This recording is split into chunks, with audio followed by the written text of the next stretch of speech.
Welcome back. We hope you had a nice break in lunch. For those who have just joined us and are providing public comment today, you may turn your camera on when presenting if you wish. We do ask that you turn off the sound for the public meeting site because there is a few second delay and the public may have difficulty hearing you otherwise. When you are speaking, you may not initially hear yourself, but after a few seconds, you will hear yourself on delay. Joining us on screen this afternoon from our Office of General Counsel is Jacob Lalo, and Mr. Bergeron, our Deputy Undersecretary and Acting Undersecretary, is back at the table with us today. Without further delay, I'd like to ask Amanda Prashon to get ready to provide comments. Please let me know when you're ready, and I'll start the clock.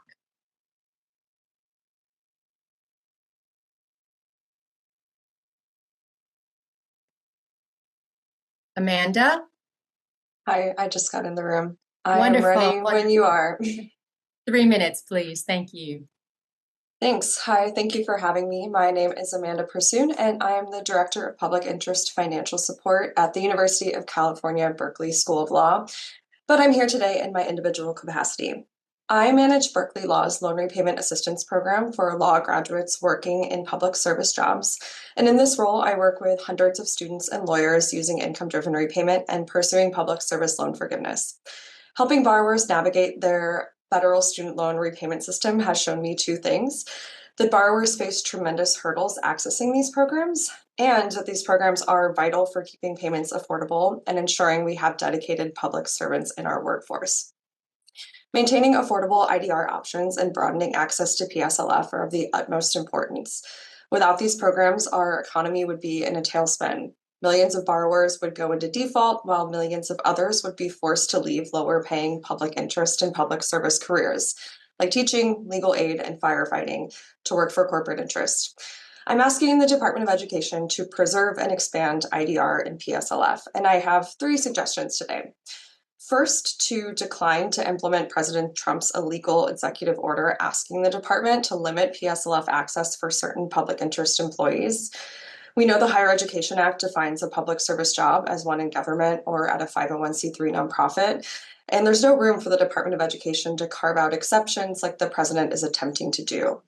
It's clear the president's emphasis on illegal activities is targeted, not based in fact, and not subject to the department's or the negotiator's discretion. Second, I'm asking the department to preserve an IDR plan alternative to income-based repayment, which is unaffordable for older borrowers from before 2014. If SAVE and then subsequently Pay and ICR are overturned, the Department of Education should propose a new, more affordable repayment plan that's in alignment with the Higher Education Act. These plans should provide an affordable path to forgiveness within a reasonable timeframe for borrowers who have high loan debts and low incomes, not saddle them with loan debt until their retirement age. And then third, I'm asking the department to continue to work toward making PSLF easier to access for a broad swath of public interest workers. Innovations like the PSLF Help Tool and the PSLF Tracker on studentaid.gov help borrowers understand what they need to do to qualify for PSLF and track their forgiveness. More effort should be made to make this process as easy as possible, like moving forward with automatically pulling employment and income records. I urge you to not only protect PSLF and IDR as they are now, but to continue to expand access to these programs as was done in previous negotiated rulemaking sessions. With the cost of college only rising, these programs ensure that our students and workforce can make their loan payments. Thank you. Thank you for your comments.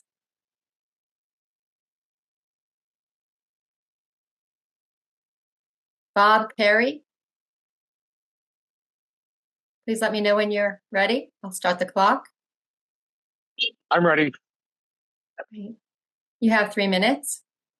Thank you very much. I'm sorry that I'm doing this from on the street, but I'm going into the dentist right after this, and well, anything to delay going to the dentist, even testifying before a negotiated rulemaking committee. But let me say some fast first. We believe National Defense Committee is a veteran-serving organization that focuses on constitutional and legal rights of veterans. Our concern is that forgiveness of debts for anything other than fraud on the part of the educator or some significant problem by the Department of Education in issuing the loan is fundamentally wrong. No one was forced to sign these loans. They knew what they were getting into. This is the same as forgiving someone's car loan. And frankly, a lot of us in the military, a lot of us veterans feel like we are gomers for signing on for 6 more years to get GI Bill, when in fact we could have simply gone and gotten ourselves a big loan and then gotten it forgiven. It's fundamentally unfair, especially to those that serve their nation in order to be able to get the GI Bill. Second, on 3 of the regulations, 90-10, gainful employment and financial transparency, we strongly recommend. One of the things that you asked for is how to make the regulatory process more streamlined. All 3 of these regulations are unnecessary, are contrary to the ability of especially veterans and military personnel to be able to choose their education of choice, and are unfairly targeted only against non-traditional education. One of the things that we have a great difficulty figuring out is, while I'm on active duty, America trusts its sons and daughters' lives to me. But once I become a veteran, they no longer trust me to make any of my own decisions, and that is fundamentally unfair. I know what I'm getting into when I go to a non-traditional or an online-only school. I'm currently a doctoral student in an online-only school, and I'm pleased with that. And for the Department of Education to try to, figure out where I can and cannot go to school with my earned educational benefits is fundamentally wrong. Last thing is, the department has consistently failed to have a diverse participation in its negotiated rulemaking committees for too many times in a row over the last 4 or 5 years. The department has consistently chosen as its veterans and military representative either Mr. Nasirian from Veterans Education Success or another member of Veterans Education Success.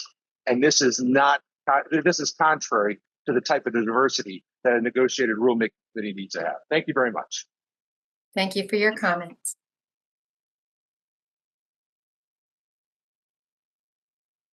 Abby Shafroth. Excuse me again if I have mispronounced your name. Abby Shafroth. Yes, Shafroth, that's correct. Oh, all right. Woo, 3 minutes. Thank you and good afternoon. My name is Abby Shafroth, and I'm the director of the Student Loan Borrower Assistance Project at the National Consumer Law Center. Our project provides analysis and public education on the student loan program and support to legal aid attorneys across the country who work with low-income people on navigating their student loans.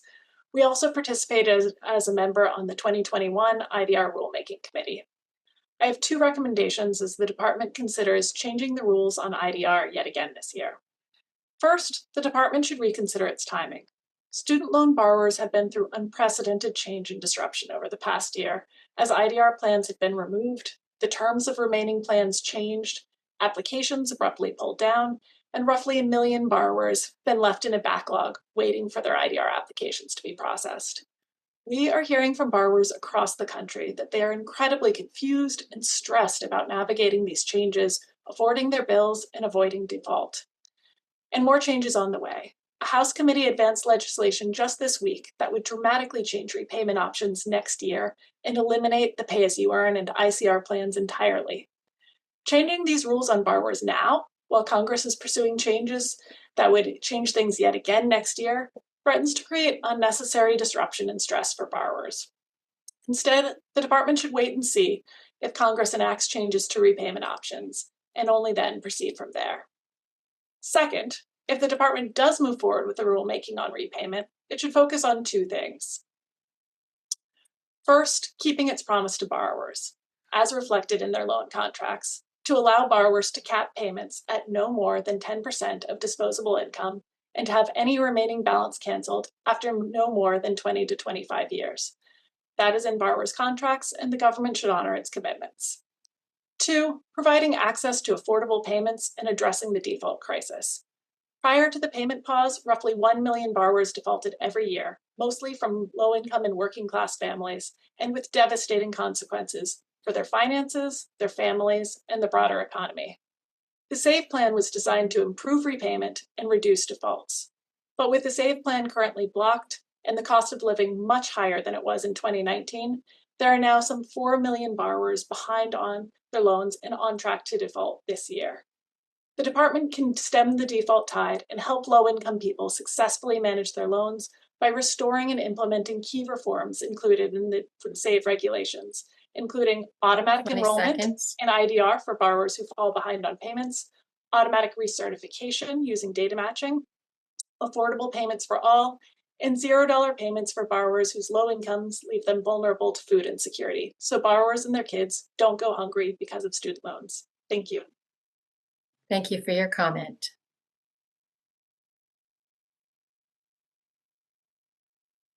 Toma Bartlett, please let me know when you're ready. I'll start the clock. Yeah, I'm ready. Okay, 3 minutes. Sure, absolutely. Good afternoon. My name is Toma Bartlett, and I wanted to start off by saying how honored I am to be recognized as an advocate for our veterans. I am a 12-year Coast Guard veteran, and I'm also one of the tens of thousands of veterans or dependents that were grossly misled by for-profit universities. The University of Phoenix used misleading and false information to recruit, retain, and absorb as much financial gain from me as possible. In addition to using my entire GI Bill, I was also prompted to take out additional financing to help support my family while I was attending school. In the end, I spent more than $72,000 and held a degree that was rendered useless in the job market. Additionally, I was promised two things: guaranteed job placement and a mid-level management position. The UOP, along with numerous other for-profits, had and continues to have a poor reputation as a quality leader in education. Of all the classes I attended, there was only one class that challenged me, and I was forced to open a book. For all others, mere online posts and meaningless team-written papers were adequate enough to receive a 3.8 GPA. More often than not, the team participation meant that only one or two students in a group would actually participate, while the others lacked any meaningful feedback or contributions. When these issues were brought forward to the facilitator, they were dismissive and failed to hold others accountable. I graduated with a bachelor's degree in healthcare administration, but I didn't receive any benefit from my degree. It has taken me more than 12 years since receiving my degree to finally be relieved of my student debt through the borrower's defense and sweet settlement. My wife and I, Dr. Nicole Bartlett, have been successful in building our own private mental health practices, of which we are able to serve a large veteran population. Many of these veterans suffer from depression, and a common denominator leading to depression is financial uncertainty. Just imagine being an energetic and driven member of the military, wanting to receive a higher education because you want to better yourself and provide for your family, and in the end, dig yourself deeper in debt, have a meaningless degree, and have to settle for a mediocre job just to get by. How can that not send a veteran into a downward spiral of depression? Although there's no exact number of veterans who commit suicide solely based on financial hardships, I know firsthand that it is real, is not well addressed, and just shouldn't happen. Veterans deserve affordable repayment 20 options. seconds. Yep, when they repay their student loans, especially when their degree does not lead to jobs and salaries that allow them to repay those loans. They also deserve better oversight and accountability. It is my fear that as the Department of Education, Department of Veterans Affairs continue to be dismantled, that all the work that I've done with the support of the Veterans Ed Success and many others will fade away. Time. Yep. I just want to thank you for taking the time. Thank you for your comment. Nadine Green Hicks.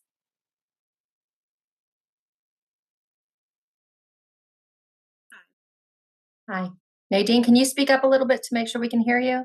Yes, can you hear me? You're very low. Can you speak up a little higher or turn your volume up just a bit? Yes. Can you hear me better now? Slightly.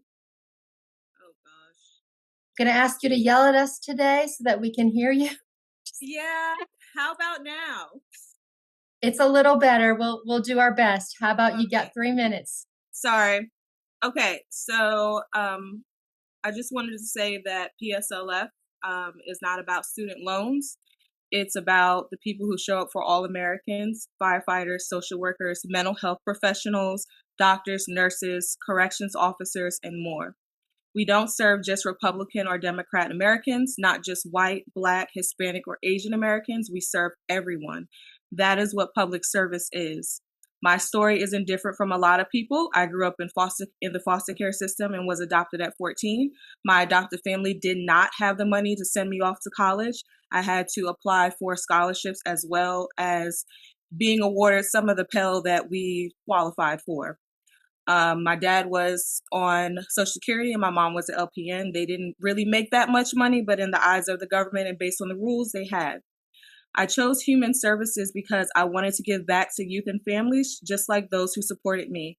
I worked in juvenile corrections while in college, making $30K before taxes. My first job out of college in 2017 was in Child Protective Services, earning $27,000 and only taking home about $24,000. Today, I'm grateful to make more money, but it doesn't feel like it. My mortgage is $1,400, daycare $600, groceries $600, utilities, car payments, insurance, all necessary and rising. I bring home about $3K a month, and under the new IBR plan that I'd have to apply under, I'd owe about $400 a month towards student loans. That's a big leap from the previous payment plan I was on. And like many Americans, our household recently took a hit. My husband, a good, strong man who cares deeply for his family, was laid off from work. Not a federal job. This was last year around Christmas. That loss of income put a serious strain on our finances. He found new employment, but it pays significantly less than what he had made before. He was recently hired into a better paying role, but we're still recouping from the lost wages. And we're a family that lives below our means. We budget, we plan, we do the best we can with what we have. My debt started at $45K, and that's not even counting the $10K I had to pay towards my university because they allowed me to enroll while still carrying a balance. Public service workers like me don't do this work for the money. We pay with our hearts and our souls. Meanwhile, we've all seen government waste in other areas go unchecked. To those opposed to PSLF, 20 I leave this seconds. with you. For what shall a man profit if he shall gain the whole world and lose his own soul? You want to be selective about where your tax money goes? Fine, but consider this. PSLF isn't a loss. It's a moral investment. It's a chance to stand behind the people who stand for everyone else. Let's make America better by keeping our promises to those who serve. Thank you. Thank you for your comment.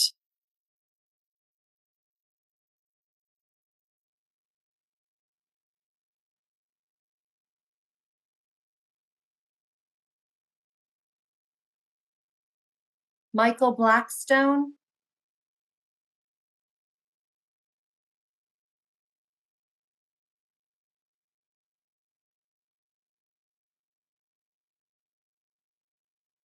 Michael Blackstone.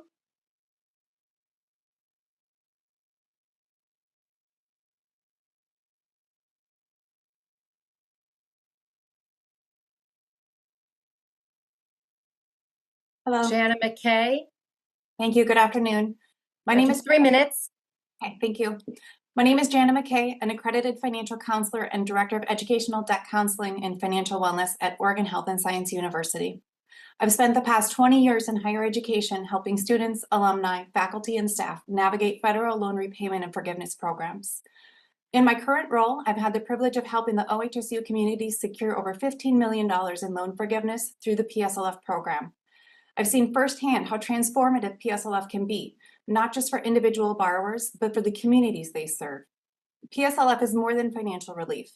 It's a social contract that ensures those who commit their careers to public service aren't burdened with lifelong debt for answering that call. PSLF and income-driven repayment support people in essential, often underpaid roles: teachers, healthcare workers, social workers, first responders, and others. Weakening or narrowing the definition of a qualified employer would create barriers for individuals to enter or remain in these essential professions that serve our communities. At OHSU, over 70% of our medical students who borrow federal student loans depend on IDR and PSLF to make their career paths financially viable, from residency and fellowship through to practice. Students and alumni from our schools of dentistry, nursing, and public health also rely on these programs. PSLF plays a key role in shaping where they choose to train and ultimately where they serve. The same is true for our faculty and staff. PSLF affirms the value of their service by providing a path to financial stability while supporting the broader mission of service-driven healthcare and education. Most importantly, they all rely on the original bipartisan definition of a qualifying employer, unchanged since the program's creation in 2007 as a stable and trusted foundation for their career and financial planning. PSLF is also essential for workforce stability. In fields already facing staffing shortages, it is one of the most effective tools we have for attracting and retaining qualified professionals. Undermining PSLF puts public service and every one of our communities that rely on it at risk. Regarding IDR, I specifically want to call out ICR, as any changes to or elimination of this plan could disrupt or completely stop borrowers' progress toward IDR or PSLF forgiveness. Many long-term borrowers consolidated their loans during the one-time account adjustment, and ICR is now their only eligible payment plan to reach forgiveness, since it does not require proof of partial financial hardship. These programs aren't perfect. They require ongoing oversight, simplification, and more effective outreach. But the answer isn't to restrict or dismantle them. We must strengthen and protect them so they fulfill their promise to public servants and preserve trust in our higher education system. From first responders to healthcare workers, these seconds are the backbone of our nation's resilience and vital to every community. I urge the committee to protect PSLF and IDR as critical investments in our public workforce, the communities they serve, and the promise of a more equitable future for all Americans. Thank you for your time and consideration. Thank you for your comment.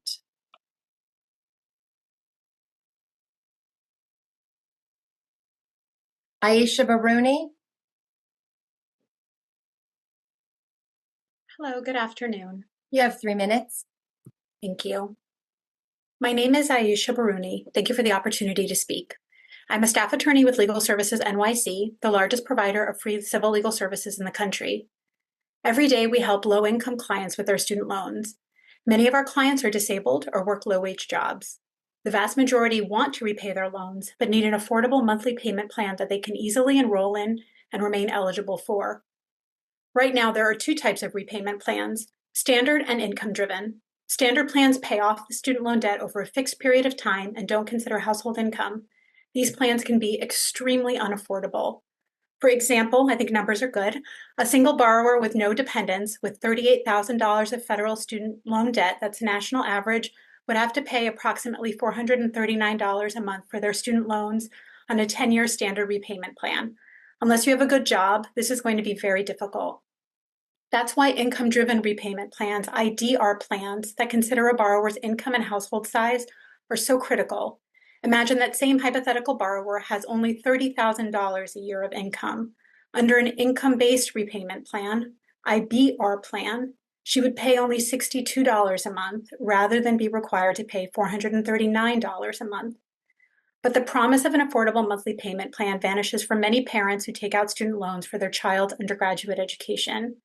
The IDR plan for Parent Plus borrowers available after they consolidate their loans is the Income Contingent Repayment Plan, the ICR plan. Under an ICR plan, our hypothetical borrower with $30,000 of income has to pay $249 a month. That $249 ICR payment, yes, is significantly lower than the $439 standard plan payment, but it's still likely unaffordable for a borrower with only $30,000 of annual income, and it is much higher than the $62 payment under IBR that would be available to a non-Parent Plus borrower. IDR plans are a lifeline for many borrowers, and borrowers in IDR plans have a lower rate of default than borrowers in other plans, but low-income Parent Plus borrowers often have no good repayment options, which increases the chance of delinquency and default.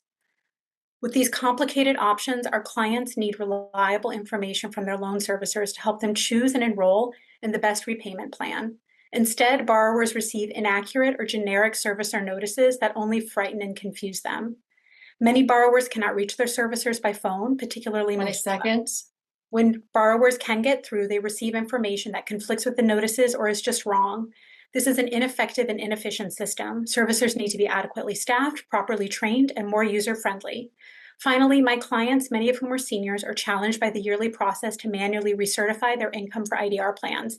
This process threatens borrower ability to stay in a plan. Thank you. Thank you for your comments. Michael Blackstone, excuse me, Michael Blackstone. Let me know when you're on. I'll give you your time.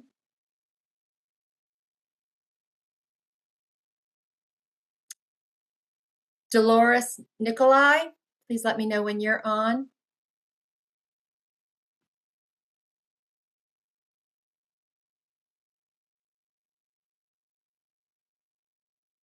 Dolores Nikolai.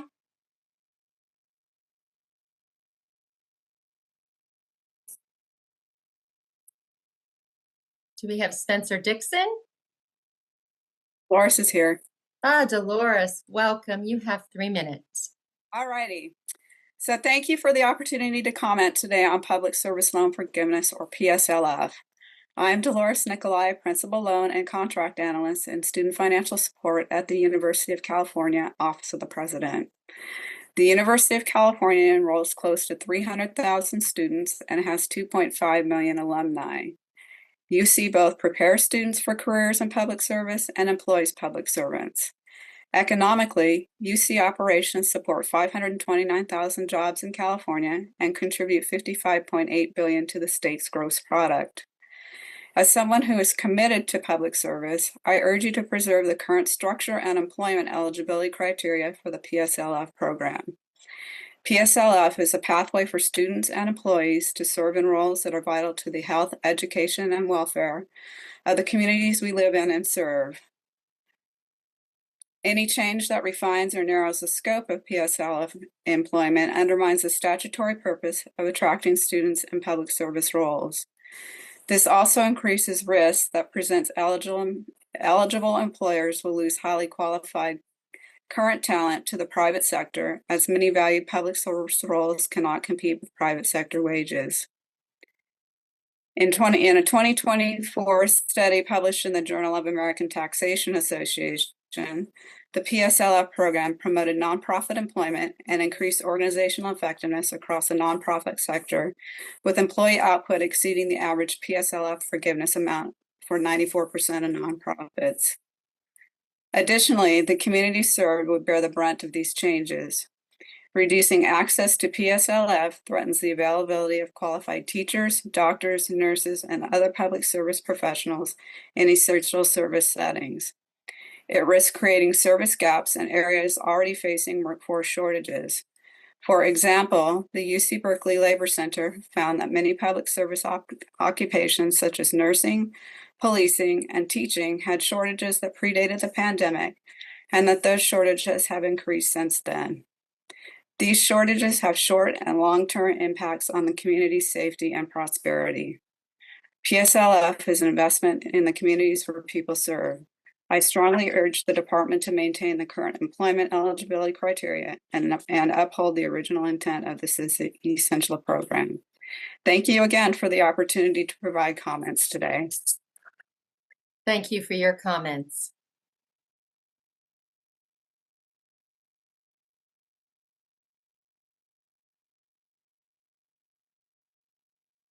Michael Blackstone. There we got it. All right, you have 3 minutes. I am joining as a veteran. I served Marines in the Army. I'm 61 years old this month, and I have over 100,000 in student debt currently. I went to college later. That's the main reason for that. And my concerns for income driven come from a lot of places. But for one, a lot of people enter college and they don't know what the final cost is. And my analogy is, buy a car and then find out a year later, well, now it's $10,000 more. You need a second loan. And in the third year, it's $20,000 more. I actually end up with 15 different loans. And when they hit my credit, that reported 15 times delinquent.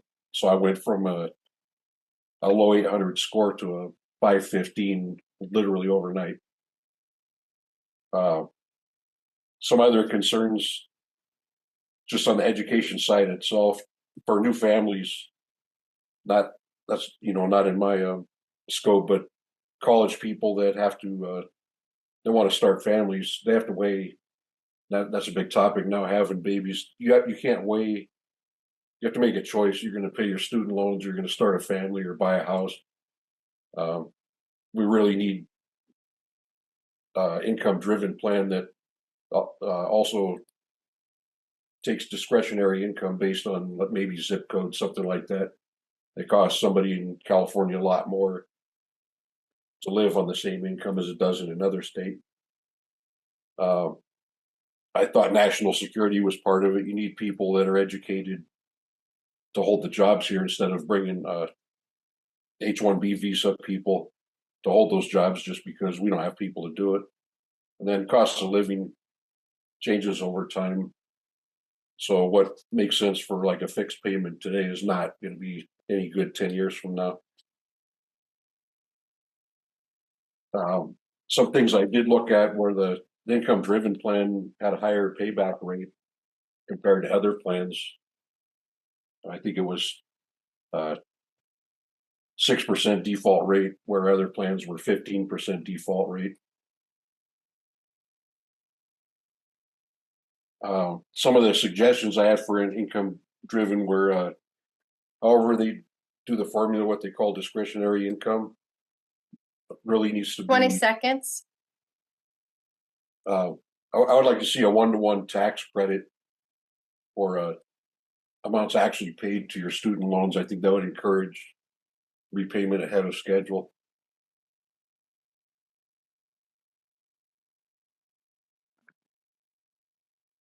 Time.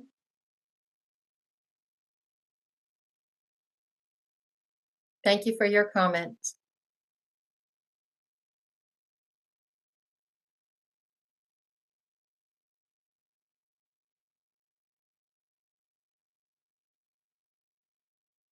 Spencer Dixon.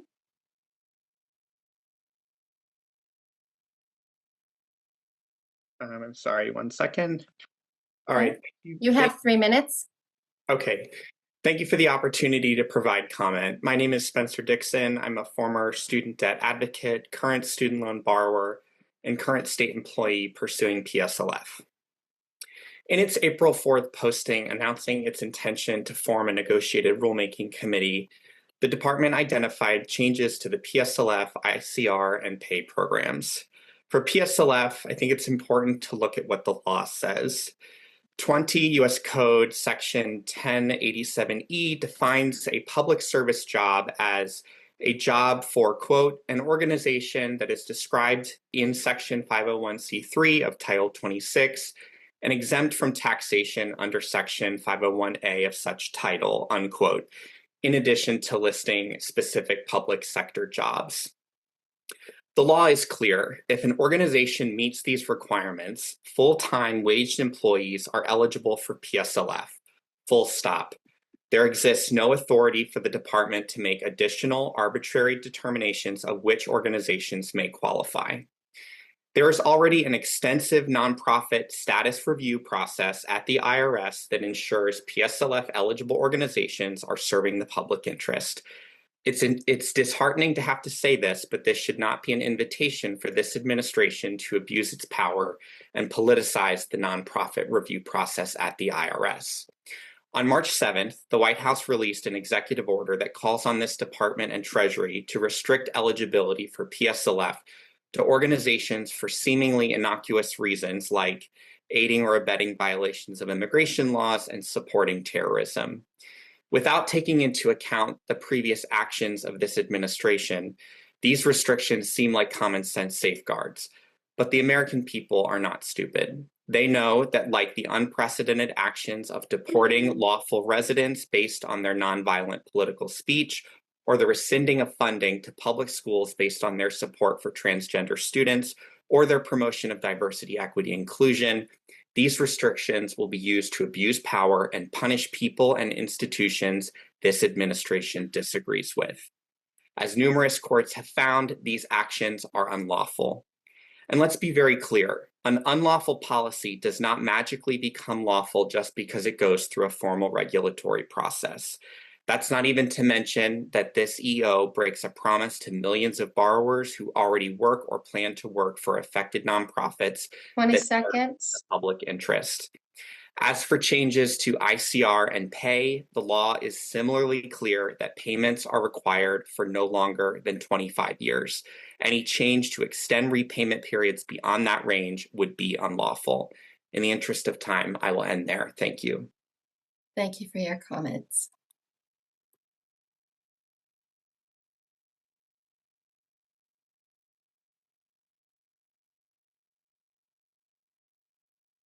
Christy LaSalle.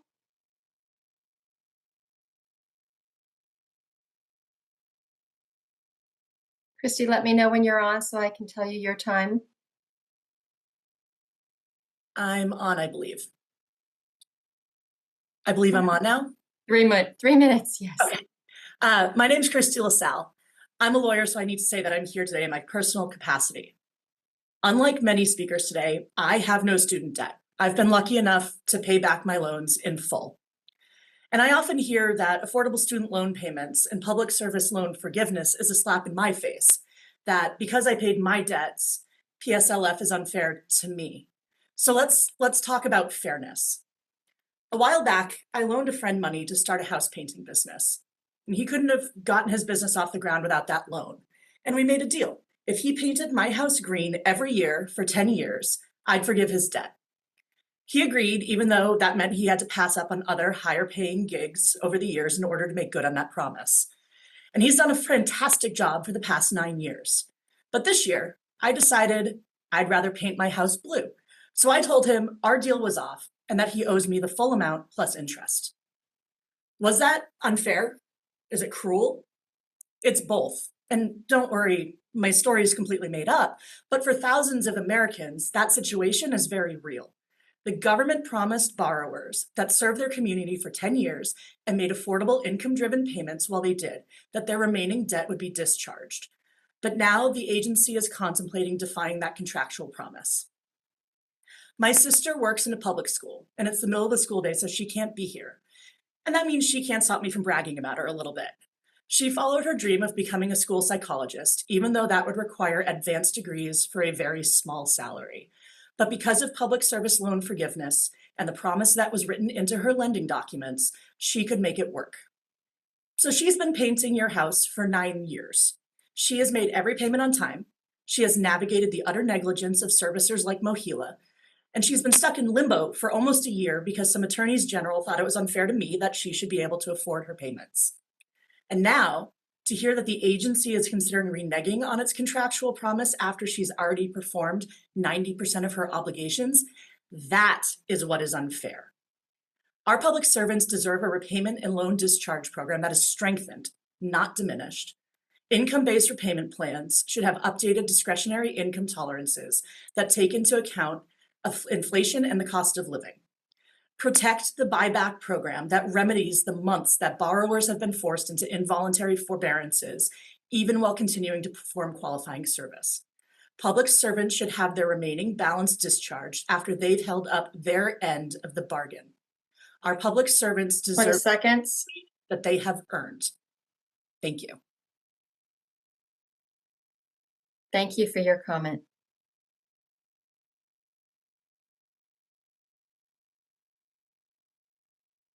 Denisa Gandara, please let me know when you're ready. Hello, I'm ready. 3 minutes, please. Good afternoon. My name is Denisa Gandara, and I'm an associate professor of educational leadership and policy at the University of Texas at Austin. I applaud the department for taking steps to streamline federal financial aid programs in ways that reduce burdens on both students and higher education institutions. First, I want to underscore the importance of not only maintaining but expanding access to post-secondary education as a driver of our nation's economic well-being. This includes four-year and advanced degrees, which are essential, as well as associate degrees and shorter-term credentials. Our knowledge economy is central to America's global competitiveness, and that hinges on access to education for everyone, regardless of economic circumstances. Second, I want to offer a few suggestions for reducing the administrative burdens that students face in accessing federal financial aid, particularly through income-driven repayment plans. I agree with the premise that simplifying repayment by streamlining IDR options into a single plan can reduce confusion and enhance transparency for borrowers. But simplification should not come at the cost of affordability or access. To truly support borrowers, the new plan should include strong protections, such as a low-income repayment threshold, ideally 5%, and interest subsidies that prevent balances from growing when payments are too low. The new plan should also offer forgiveness after a reasonable period, ideally between 10 and 20 years.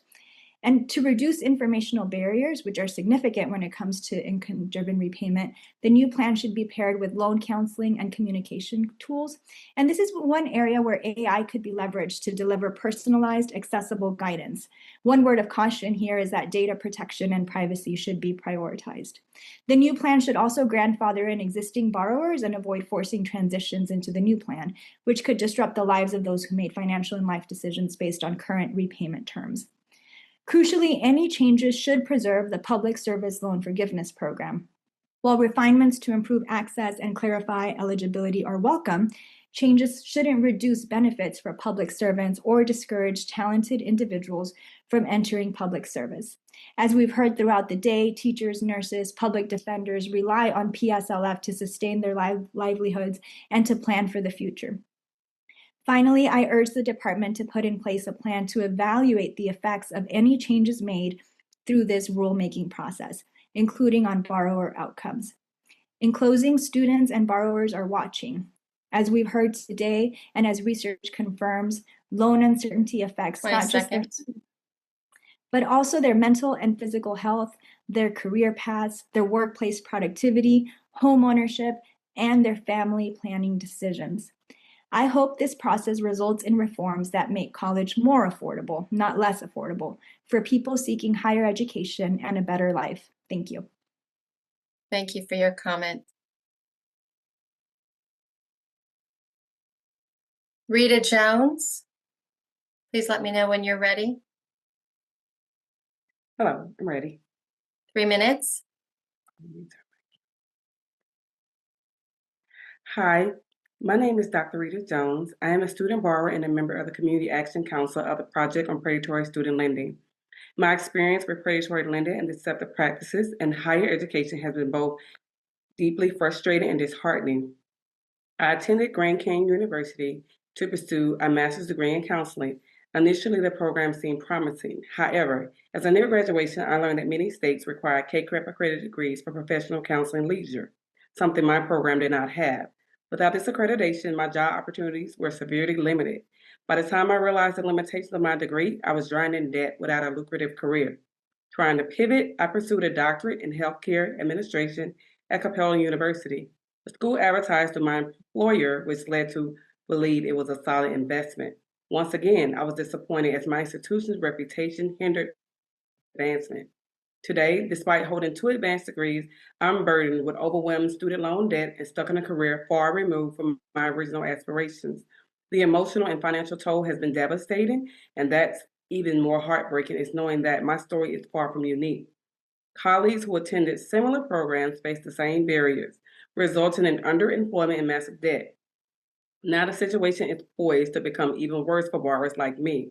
President Trump's plan to change public service loan forgiveness, income continued repayment programs, and borrowers' defense represents a direct threat to already vulnerable borrowers. If you eliminate or narrow these programs, you will effectively trap millions of borrowers in debt with higher payments for longer periods. These programs are often the only safeguards preventing low and middle income borrowers from being crushed under unaffordable monthly payment, default, and lifetime debt. For those of us who were cheated by predatory schools, it is especially devastating because instead of a degree that would advance our careers, we got a lifetime of predatory loans that never should have been made in the first place. Poll after polls show Americans from both parties overwhelmingly oppose gutting student loan debt repayments like IDR. Voters are also overwhelmingly agreed that defrauded borrowers should be eligible for discharge of their loans. We need tighter oversight of both educational institutions, lenders, and servicers to prioritize student success over profit, not less. Thank you. Thank you for your comment.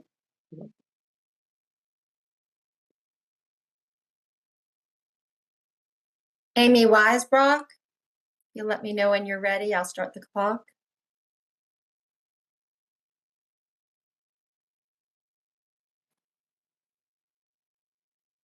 Amy Weisbrock. Hi, Hi. 3 minutes. I'm here to speak about the need to continue the important public loan forgiveness program. It is critical to help our overall community to have nurses, doctors, public prosecutors, public defenders, social workers, and more. I want to state that the cost of college has significantly increased over the past 40 years.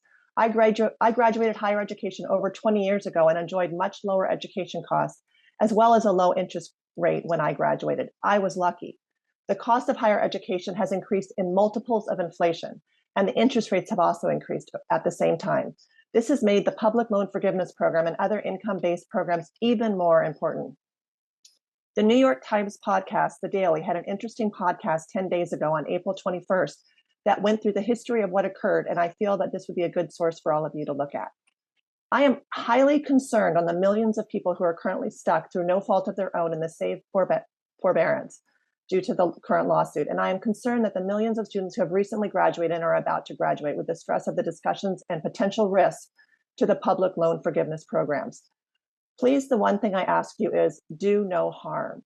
I have worked in the nonprofit field for almost 2 decades, most in the housing, unhoused, and the eviction prevention areas. One thing that I do know is that preventing an eviction is 10% of the cost of helping those once they become homeless. We need to make sure that those loan forgiveness programs are more robust and not less. Otherwise, we are going to have a significant number of our community members who come even closer to the brink of losing their home. Thank you for your time. Thank you for your comment.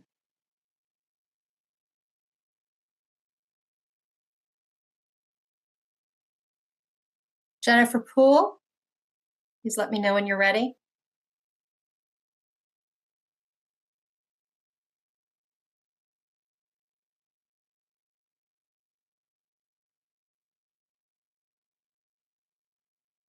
Jennifer Poole.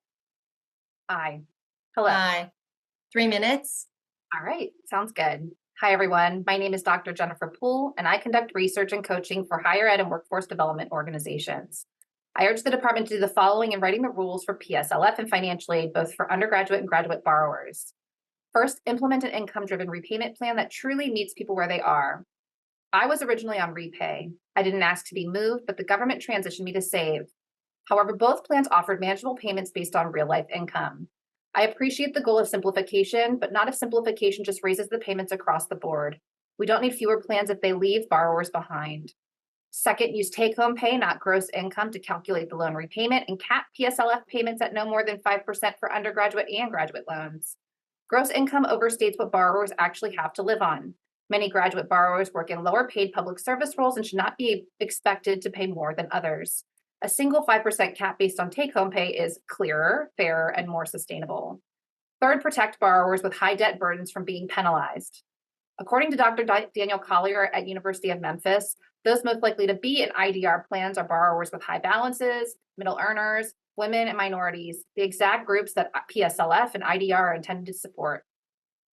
Now, graduate school wasn't what I was told it would be in terms of cost. My fully funded program didn't cover basic living expenses for a 32-year-old adult with work experience. I worked nights at a bar, made coffee, and rented a single room in a family's home across the hall from their 5-year-old. I made it work because PSLF and IDR gave me hope that my service would be recognized and my payments would be affordable. I went on to complete an award-winning dissertation that brought undergraduate women together to share their experiences with Me Too on campus. One day, I hope to launch a nonprofit that focuses on this and other intractable problems in education and workforce development. Solutions that empower learners and workers and create meaningful change. But today I spend hours navigating PSLF paperwork and uncertainty, time and energy I would rather spend building the public good. Now I owe $165,000. I can handle whatever the department throws at me, but not everyone can.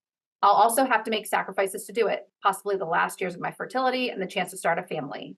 I share this not to ask for special treatment, but to show what it costs to stay in public service, especially if these rules are not written in a way that meets people where they're at. So I'm asking that you please write the PSLF and IDR rules in a way that truly meets people where they are, keeping opportunity open for future generations and fighting back against a brain drain that is, I'm afraid, potentially coming soon. Thank you. Thank you for your comment. Dr. Asmara Hu Cardiel.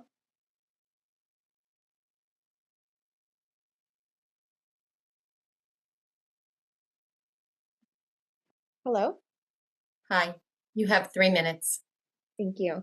My name is Dr. Ismara Hu Cardiel, and I'm a physician in training, graduating fellow in child and adolescent psychiatry. I've been in training for 10 years, medical school for 4 years, psychiatry residency for 4 years, and subspecialty training in child and adolescent psychiatry for another 2 years. I'm also a daughter of immigrants, a daughter of a single mother, a mother myself to a 14-month-old, a wife, a sister, a friend, an aunt, a niece, and I am the first in my family to become a physician. I'm here today to advocate for PSLF and strongly oppose changes to the student loan forgiveness programs. And like so many other medical trainees, I pursued a life in medicine because I wanted to help people. It was in high school when I was first inspired by my pediatrician to become a physician. I later committed to this school after finding out about the PSLF program during my first year of college, as I knew it would require a significant amount of financial resources. I attended a local state university, and upon college graduation, I worked as a middle school math and science teacher for 2 years to save for application fees. You can imagine how I felt upon my first acceptance to medical school. It was life-changing, and I knew it would change the course of my family for years to come. Like the majority of medical students, I needed student loans to finance my way through medical school. The average medical student is over $240,000 in student loan debt. My tuition alone in total was about $200,000, and this doesn't include costs for board exams, prep courses, residency applications, and living expenses. After all this time invested, I have 7.5 years worth of eligible payments towards PSLF to date. Shifting gears, without the promise of PSLF, I worry about what this means for the impending workforce shortages in healthcare. Healthcare workers might be forced to consider higher paying jobs in the private sector, which could lead to a reduced workforce in community mental health centers, federally qualified health centers, and other safety net hospitals. I worry about less physicians pursuing lower paying specialties, such as in pediatrics and primary care. I worry about what this means for access to services for patients. Even now, it's not uncommon for patients to wait 6 months to over a year to see a psychiatric provider or therapist.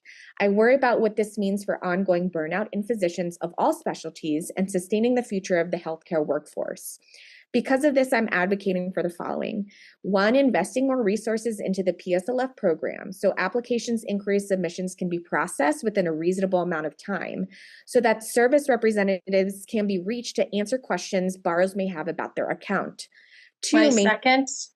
Maintaining affordable income-driven repayment plans, including how minimum monthly payments are calculated when filing taxes separately from a spouse.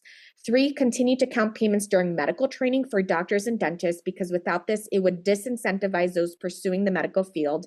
And lastly, 4, maintaining tax-exempt status for nonprofit hospitals and healthcare agencies, which allow not only doctors to qualify for PSLF, but nurses, social workers, therapists, medical technicians, speech pathologists, physical therapists, dietitians, and administrators, and more. Thank you for this opportunity for my personal testimony today.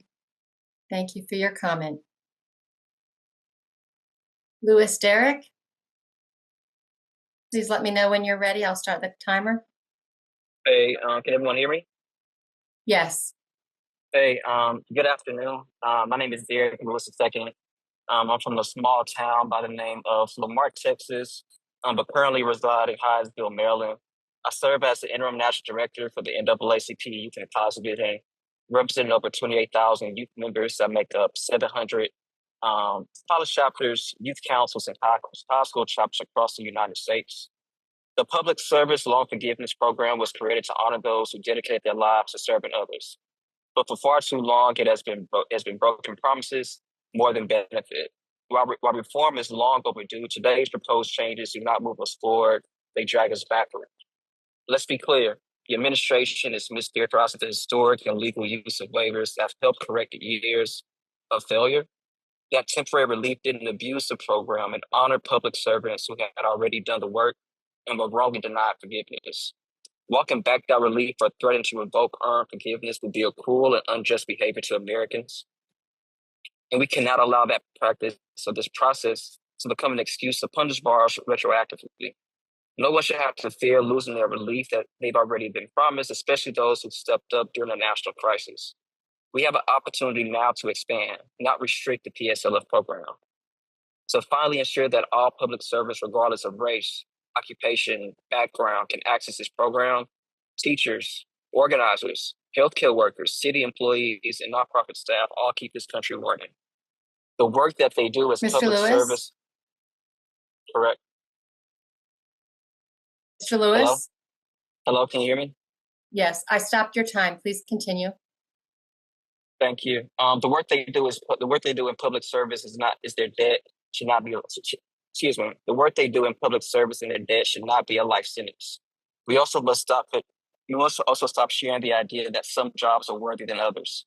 Black bars in particular are disproportionately represented in roles that sustain communities. Yet they've received little relief. This isn't just a flaw in the administration systematic injustice. The PSLF program must work not just for today's workforce, but for future generations who should not inherit a system designed to fail them. Let me be clear, the NAACP supports the meaningful PSLF reform, not political attacks, colloquial language for forgiveness already granted must be protected. And expansion must reflect the real lives, real jobs, and real service of the people this program was built for. We can fix the public service loan forgiveness program, but only if we choose justice over politics and people over prejudice. Thank you for your time today. Thank you for your comment.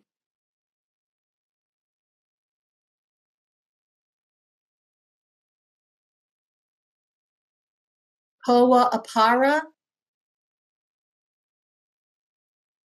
Kowa Apara, you will let me know when you're ready so I can start the timer.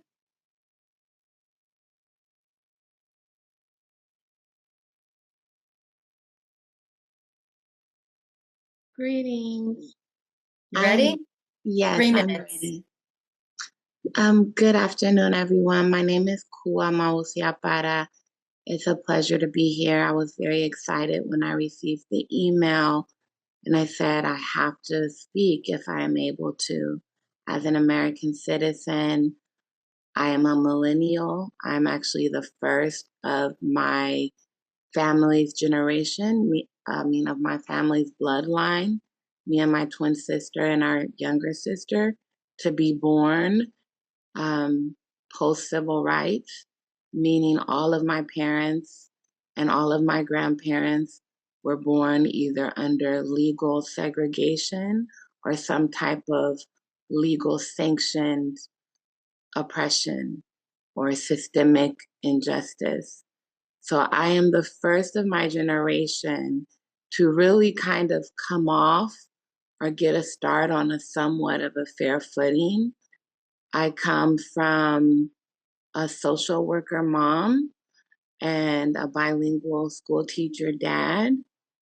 I do not come from any type of generational wealth. Everything that I have gained has been through hard work. I'm a product of public schools, including the University of California at Berkeley.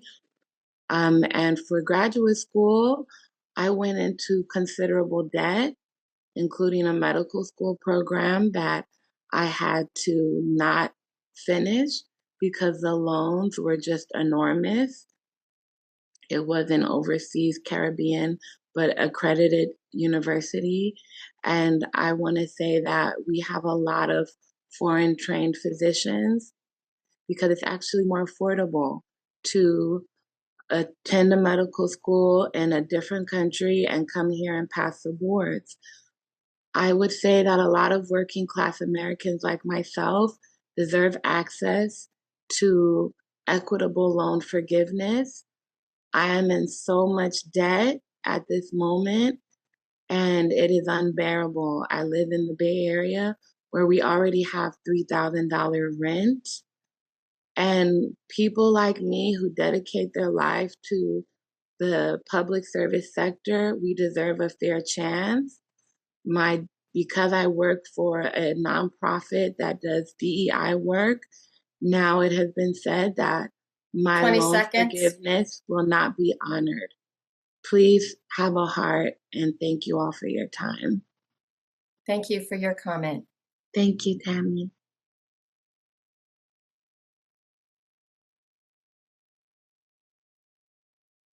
Julie Tanquay.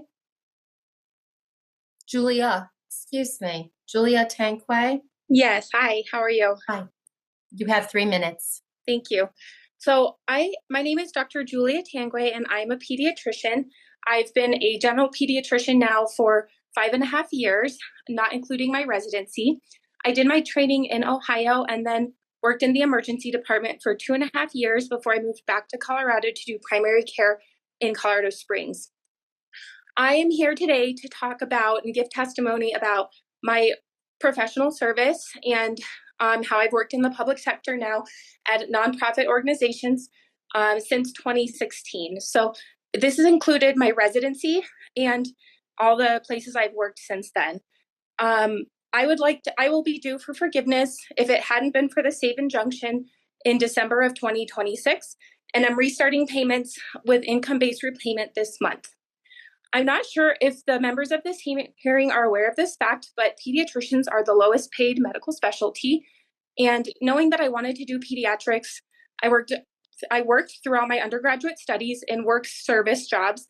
I also lived with my parents at home for 2 years to save money and to try to take out less loans than least amount of loans as I could. And I also went into pediatrics because I wanted to help children who cannot always advocate for themselves. When George W. Bush signed the bipartisan public service loan forgiveness program into law, I was in shock. I didn't know that this was real or if it was legitimate. When I learned more about it, I knew that this would be my path to become the pediatrician that I know that I am now and what I do today. I currently have $345,000 in student loan debt, even after paying for 7 years on my loans. I want to briefly shift to talk about the patients that I serve. My specific panel is about 700 patients right now. 42% of my patients use Medicaid, 23% of my patients use TRICARE, which is the military insurance, and the remainder use commercial insurance and self-pay, which is about 28% and 1% respectively. With this breakdown, the majority of my patients are either children with disabilities, foster children that rely on Medicaid, and other under-resourced families that utilize Medicaid, or military families that are on TRICARE. In my region, there's a scarcity of pediatrics. It's a very, very difficult to find someone. And I can only do what I do because of income-based repayment and the Public Service Loan Forgiveness Program. I recently heard that the House Education and Workforce Committee has plans to take away for the ability for dental and medical professionals to pursue public service while in training. This will be detrimental to pediatricians like myself and future medical students from pursuing care for children. I want you to know that it will make payments unaffordable and people won't be able to be physicians, and we're facing 180,000. Time. Thank you. Thank you for your comment.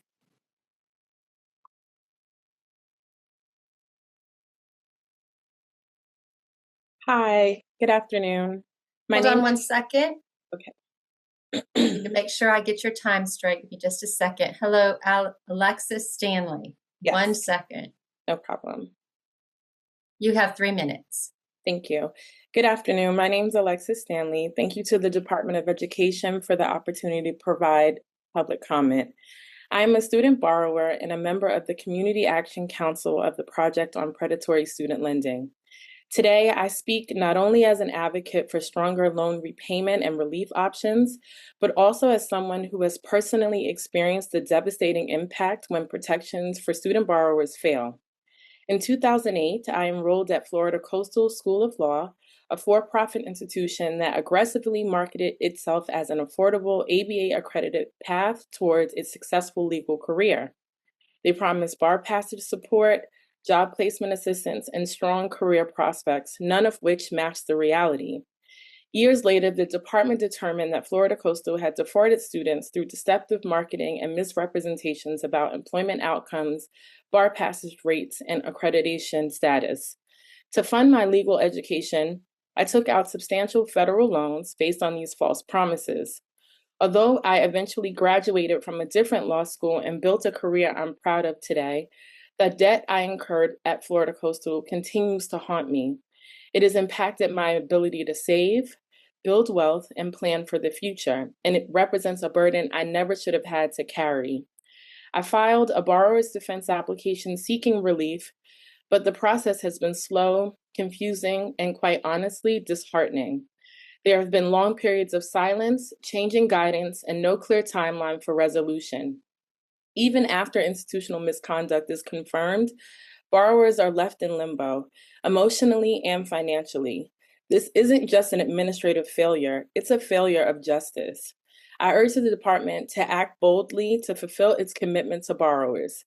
Specifically, first, ensure that repayment plans are truly affordable by creating structures that do not trap people in perpetual debt. Loan repayment should reflect a borrower's reality, not punish them for pursuing higher education. Second, create clear and attainable pathways out of student debt, including streamlined and automatic forgiveness where appropriate. The system should not require borrowers to relive their trauma through endless paperwork and procedural delays.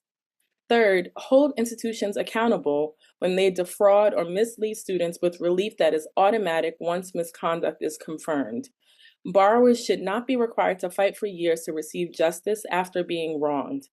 No borrower should need legal 20 seconds. representation, media coverage, or political advocacy just to access protections the law already guarantees. Thank you again for your time and for your commitment to reforming a system that must do better for current borrowers, for future students, and for the integrity of higher education. Thank you. Thank you for your comment. Preston Cooper, please let me know when you're ready. I'm ready. Thank you. 3 minutes. Good afternoon, everybody, and thank you so much for the opportunity to provide a public comment today. My name is Preston Cooper. I'm a senior fellow at the American Enterprise Institute, where I focus on federal higher education policy. My comments represent my own views. I'm pleased that the department will convene a negotiated rulemaking committee on several topics related to the Title IV programs. The department has stated its interest in potential topics that would streamline current federal student financial assistance program regulations while maintaining or improving in-program integrity and institutional quality. As Secretary of Education Linda McMahon wrote in a recent op-ed for the Wall Street Journal, colleges and universities have profited massively off the federal subsidy of loans. Meanwhile, quote, many of the degree-granting programs that qualify for student loans are worthless on the job market, but colleges continue to accept students to these programs and encourage them to borrow to pay for them. Secretary McMahon noted her commitment to preventing colleges from, quote, creating such massive liability for students and their families, jeopardizing their ability to achieve the American dream. Fortunately, the Secretary has the authority to hold colleges accountable for poor student outcomes. She may exercise this authority by promulgating a regulation through the negotiated rulemaking process to implement a quality assurance system for institutions that participate in the federal direct loan program. The Higher Education Act states that an agreement with an institution of higher education for participation in the direct student loan program shall provide for the implementation of a quality assurance system as established by the Secretary to ensure that the institution is complying with program requirements and meeting program objectives. The department could invoke this clause to develop a system of quality assurance to ensure that the roughly 4,800 institutions, which received over $83 billion in direct loans last year, are meeting the objectives of the loan program. These objectives include ensuring that aided students enjoy economic mobility and that taxpayers are repaid in full. Thank you for the opportunity to provide public comment today and for taking under consideration my suggestion to include establishing a quality assurance system as a topic in the department's upcoming negotiated rulemaking convenings. This concludes my remarks. Thank you for your comment.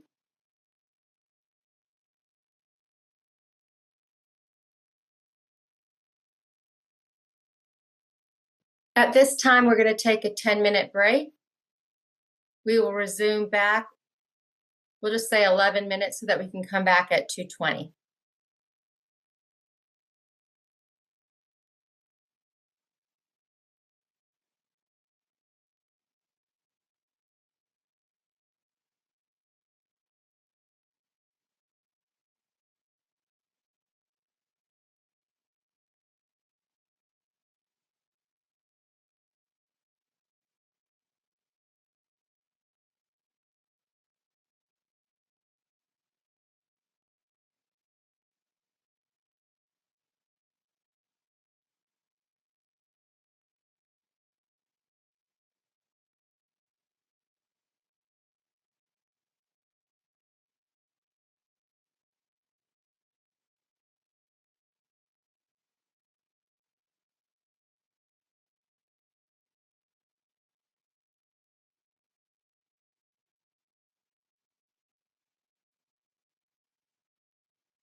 Welcome back, everyone.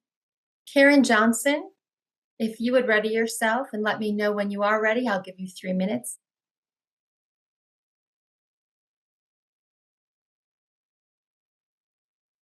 Hi, it's Karan, and I am ready. Karan, thank you for correcting me. I appreciate that. I apologize. No problem. 3 minutes. Hi, I'm Karan Johnson, a paraprofessional for St. Louis Public Schools. I'm Vice President of the Paraprofessionals for AFT St. Louis Local 420, and I am also the President of the AFT for the state of Missouri. But please call me CJ. Thanks again for the opportunity to be present and to be heard. I deeply appreciate the opportunity to share my story about the importance of PSLF and why it must be preserved as it is. I've been in and out of school for some time, not because I didn't want to succeed, but because the system has made it hard for people like me to push forward. Our college programs often go undersupported, and educators aren't always paid enough to stick around. That lack of stability and encouragement affects us as students. It's tough to stay motivated when the support just isn't there. When I first heard about PSLF, I'll be honest, I was skeptical. I didn't believe it because in roles like being a paraprofessional, we're often overlooked for those programs that are designed to relieve burdens and build futures. Most of the time, teachers often have those access to the grants and other support systems, but we rarely see those opportunities. So once again, when I heard about it, I was like, this can't be real. But I took the chance. I went through the process myself, and it worked.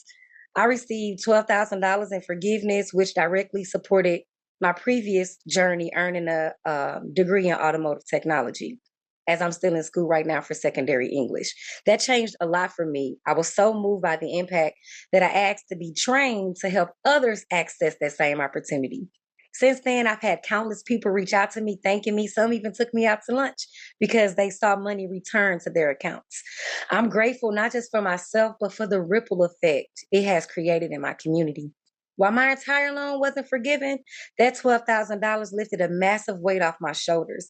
I was a single parent, working low wages, and still trying to stay in school. Still in school now.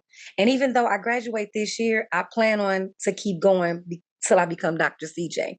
So this journey just isn't about me. It's about paving the way for those who come after me.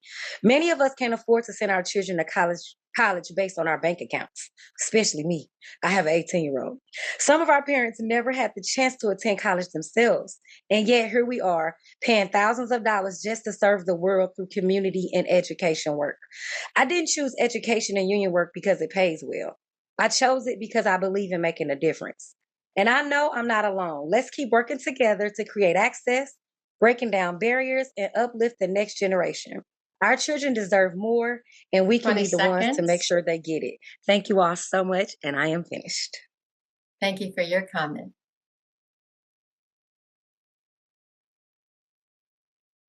Brian Brown, you'll let me know when you're ready. I'll start the timer. I am ready. Can you hear me? Yes, sir. 3 minutes. All right. Good afternoon. My name is Brian Brown, and I'm a resident of Riverton, Wyoming. I'm also a school teacher for Fremont County School District number 24 in Shoshone, Wyoming. In July of 2024, my student loans, which I paid under the SAVE income-based repayment plan, was put in administrative forbearance. At the time, I was 29 payments away from the public service loan forgiveness, but due to this administrative forbearance, those months of credited payments are no longer accruing. A month later, in August of 2024, I was diagnosed with renal cell carcinoma, which has since metastasized and progressed to stage 4. The median life expectancy of someone with stage 4 RCC is 22 and a half months, making it statistically likely my student loans will be discharged by my death before they are officially forgiven through the PSLF program. If the Department of Education denies loan forgiveness and strips away the Save and Pay programs, many Americans will share my likely fate. They will be crushed under the weight of increased payments. Under the SAVE plan, it is possible for my wife and I to make my student loan payments and pay for my cancer treatment. Should that plan go away permanently, we will have to make a choice between the two, and I don't have to tell you what choice we will make. In the media and in the current administration, there is a narrative that those who have benefited from the SAVE program are freeloaders. But in fact, many Americans under that program share the same circumstances as me. Like me, through no fault of their own, they are stricken with a disease that limits their earning ability, or they are the caregivers of one of those people, or they are simply the victims of a shifting economy where their role in a post-AI world is in question. Either way, the Save and Pay plan provide Americans with a pathway towards continued health and productivity. Furthermore, significantly increasing student loan payments for borrowers who are often in the prime of their lives and looking to marry and start families will have an adverse effect on the already declining birth rates in this country. Who can bother to have a family and still pay 15% of their discretionary income to the government with no end in sight? Both Elon Musk and Vice President Vance have gone on record about their concern over the declining birth rate in the United States, and yet this policy change would prohibit the outcomes they favor. I would like to close this testimony to the committee with a final plea. Please remember that decisions that you make have human consequences. This is not an abstract decision with nebulous, far-flung effects. My own circumstance is just one of many. The policies decided here will immediately and directly affect the 20 daily seconds. lives of millions of Americans. And finish. Thank you for your comment. Thank you. Amber Hay. Amber, if you'll let me know when you're ready, I'll start the timer. I'm ready. 3 minutes. My name is Amber Hay, and I serve as the Public Service Loan Forgiveness Advocate in the Washington State Office of the Student Loan Advocate. Our office works directly with borrowers every day to help them resolve challenges in navigating the complexity of the federal student loan system. My focus on working with borrowers pursuing PSLF has given me unique insights into how changes to the PSLF program and income-driven repayment options may impact borrowers. Thousands of Washingtonians have made the decision to serve our state through public service, counting on the promise of forgiveness after 10 years. To date, over 22,000 Washingtonians have earned that PSLF forgiveness. That translates to over 200,000 years of collective work dedicated to helping individuals and communities, often at great personal sacrifice. This exemplifies the success of the PSLF program in its original intent to incentivize long-term commitments to public service, fulfilling critical shortages in areas such as education, healthcare, and community safety. Any action taken to reduce the number of employers eligible for PSLF will harm Washingtonians by potentially intensifying public workforce shortages. Employer eligibility criteria should be consistent, predictable, and not subject to change each election cycle. The criteria should reflect Congress's intention to support those who provide critical services to communities across the country. If the department seeks to review employer eligibility for PSLF, it should be in an effort to expand and simplify criteria, not reduce it, politicize it, or make it more complex. Many public servants work in chronically low-wage sectors with the promise of access to PSLF and affordable monthly payments through income-driven repayment plans. The success of the PSLF program is therefore reliant on access to affordable IDR plans. Reducing access to IDR plans like Payee and ICR may force borrowers into other repayment options that do not qualify for PSLF. In turn, borrowers may have to turn away from vital public service careers, which means less nurses, teachers, first responders, and other critical public service workers available to support our local communities. Rather than reducing or eliminating affordable IDR plans, the department should instead turn their attention to student loan servicer oversight. Delays in processing and communications, mistakes in managing borrower accounts, and lack of customer service availability continue to do irreparable harm to borrowers. The Department of Education has an inherent responsibility to protect student loan borrowers, and decreasing access to or eliminating IDR and PSLF should not be an option. In closing, I urge and encourage the inclusion of dissenting voices in the negotiated rulemaking process, including folks that may disagree with the ideas espoused by the current administration. Several states across the country employ state student loan advocates and ombudsmen who are on the ground working with borrowers every day. We see the real-world impact that policy changes have on borrowers and can provide perspectives essential to balanced decision-making. Thank you for your time. Thank you for your comments.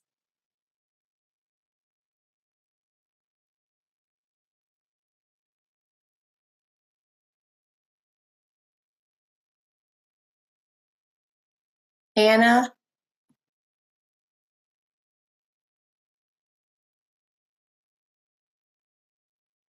Confirming that we're still live, everyone? Hello. And if you'll give me just a second, I want to check with the team that we're still live. I've gotten a few messages on my screen that says we're not live anymore. All right, we have the all clear. Anna, you have 3 minutes. Thank you. And thank you for the opportunity to speak today. My name is Ana Consolarie, and I am a gynecologic oncologist, a specialist in cancers of the female reproductive system. I'm just about as specialized as you can get in the medical field, and it took me 35 years of nearly continuous education and medical training to get here. I just started my first big girl job at the age of 36. I love my job as an academic GYN oncologist. I'm passionate about research. My research focuses on how to make cancer treatment less toxic for older adults. I also love being involved in educating the next generation of OBGYNs and cancer specialists. To be able to do cancer research and to train junior doctors, I have to practice at an academic medical center where I make about 50 to 60% of what I could make in private practice. But it is worth it to me because I know that I'm using the knowledge and skills I've gained through my education and training to make the most important contributions to science and medicine. At age 36, a lot changed in my financial life. After 9 years of secondary education, where I wasn't making any money, and 7 years of medical residency and fellowship where I was making just enough to live on, I was finally able to start doing things like saving money for retirement and down payments for a house. At age 36, I also became financially responsible for 2 new people. I gave birth to my first child, and I became the caretaker for my mother who has Parkinson's disease. My partner, who is a research scientist, contributes to our household, but I am financially the family breadwinner and primarily support all 4 of us.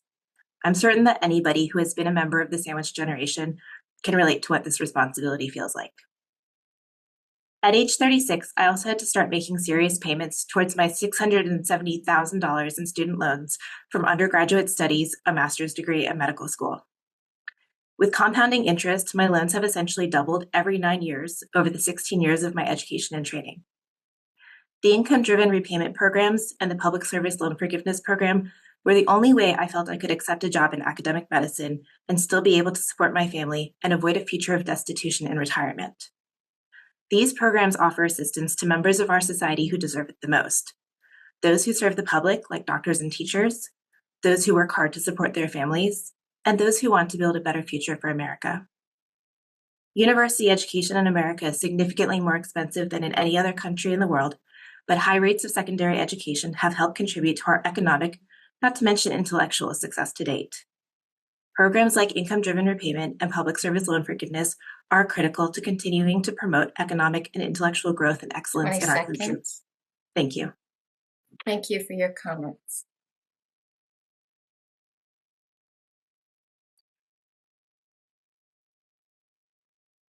At this time, we will take a break until 2:45.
Welcome back, everyone. At this time, I would like to know if Chris Moody is ready. You'll let me know when you're ready. I'll start the timer for 3 minutes.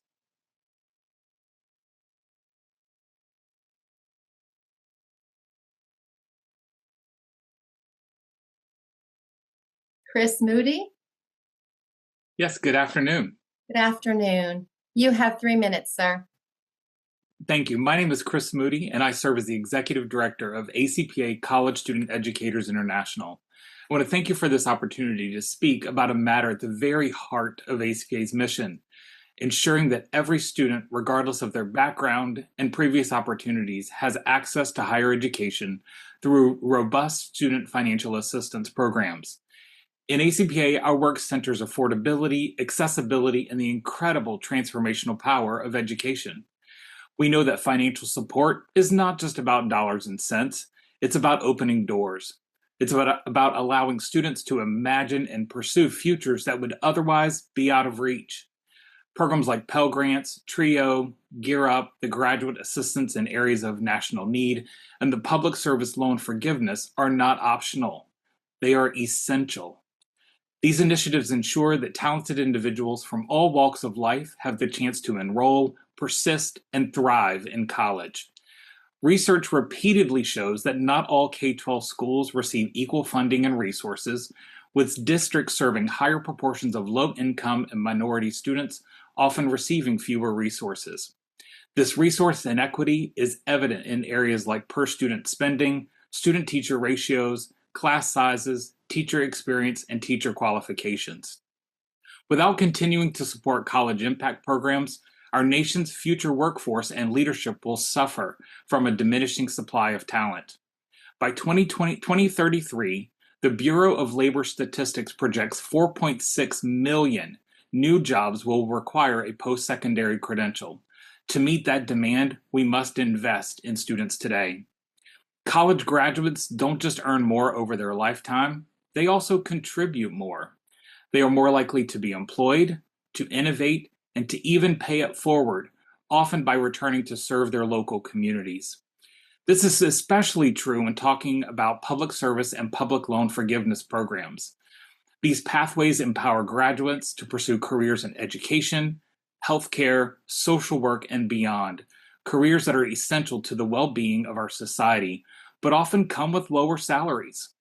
Without financial assistance, many of these students would feel forced into private sector jobs just to make ends meet, leaving local communities continually under-resourced and unsupported. So today, I'd like to remind us, access to financial assistance is access to opportunity for 20 individuals, seconds. for families, and for societies. I ask that we never forget that if we remove financial barriers, we don't just support individual students and their families, we strengthen local communities as well as our national economy. Thank you for your time and consideration. Thank you for your comments. Jerry Whitmore, you'll let me know when you're ready. I'll start the timer. I'm ready. Thank you. Good afternoon, and thanks for the opportunity to speak. My name is Dr. Jerry Whitmore, Jr., Assistant Professor of Higher Education at Boston University's Wheelock College of Education and Human Development, and a board member of a local education nonprofit. I grew up in a single-parent household in rural Tennessee. My mother worked in a factory to put food on the table to keep 3 boys out of trouble. She earned her GED later on in life, and college wasn't something I was sure even meant for someone like me. Coming from a low-income background, the PSLF program was a lifeline. It helped me break a cycle of generational poverty.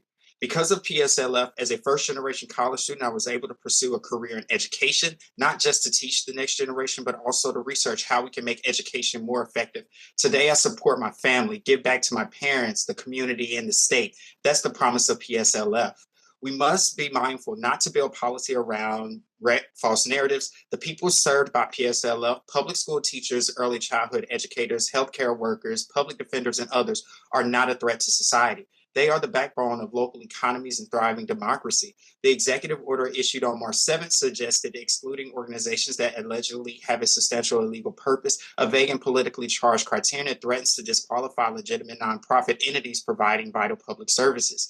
PSLF was never about politics. It was about service sustainability, ensuring that people from all walks of life could afford to give back. Undermining that now risks not just careers, but entire communities losing the public servants they depend on. And so let's be clear, any effort to also eliminate student loan forgiveness programs under ICR and PAYE would directly attack working class Americans who have played by the rules. These programs are not giveaways.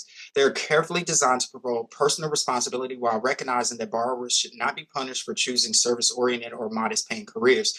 To ensure legal clarity and long-term sustainability, the department should codify long-standing forgiveness provisions and maintain borrower accountability through sustained payment requirements. Preserving these programs aligns neatly with the administrator, rewarding work, promoting personal responsibility, and upholding the federal government's word to its citizens.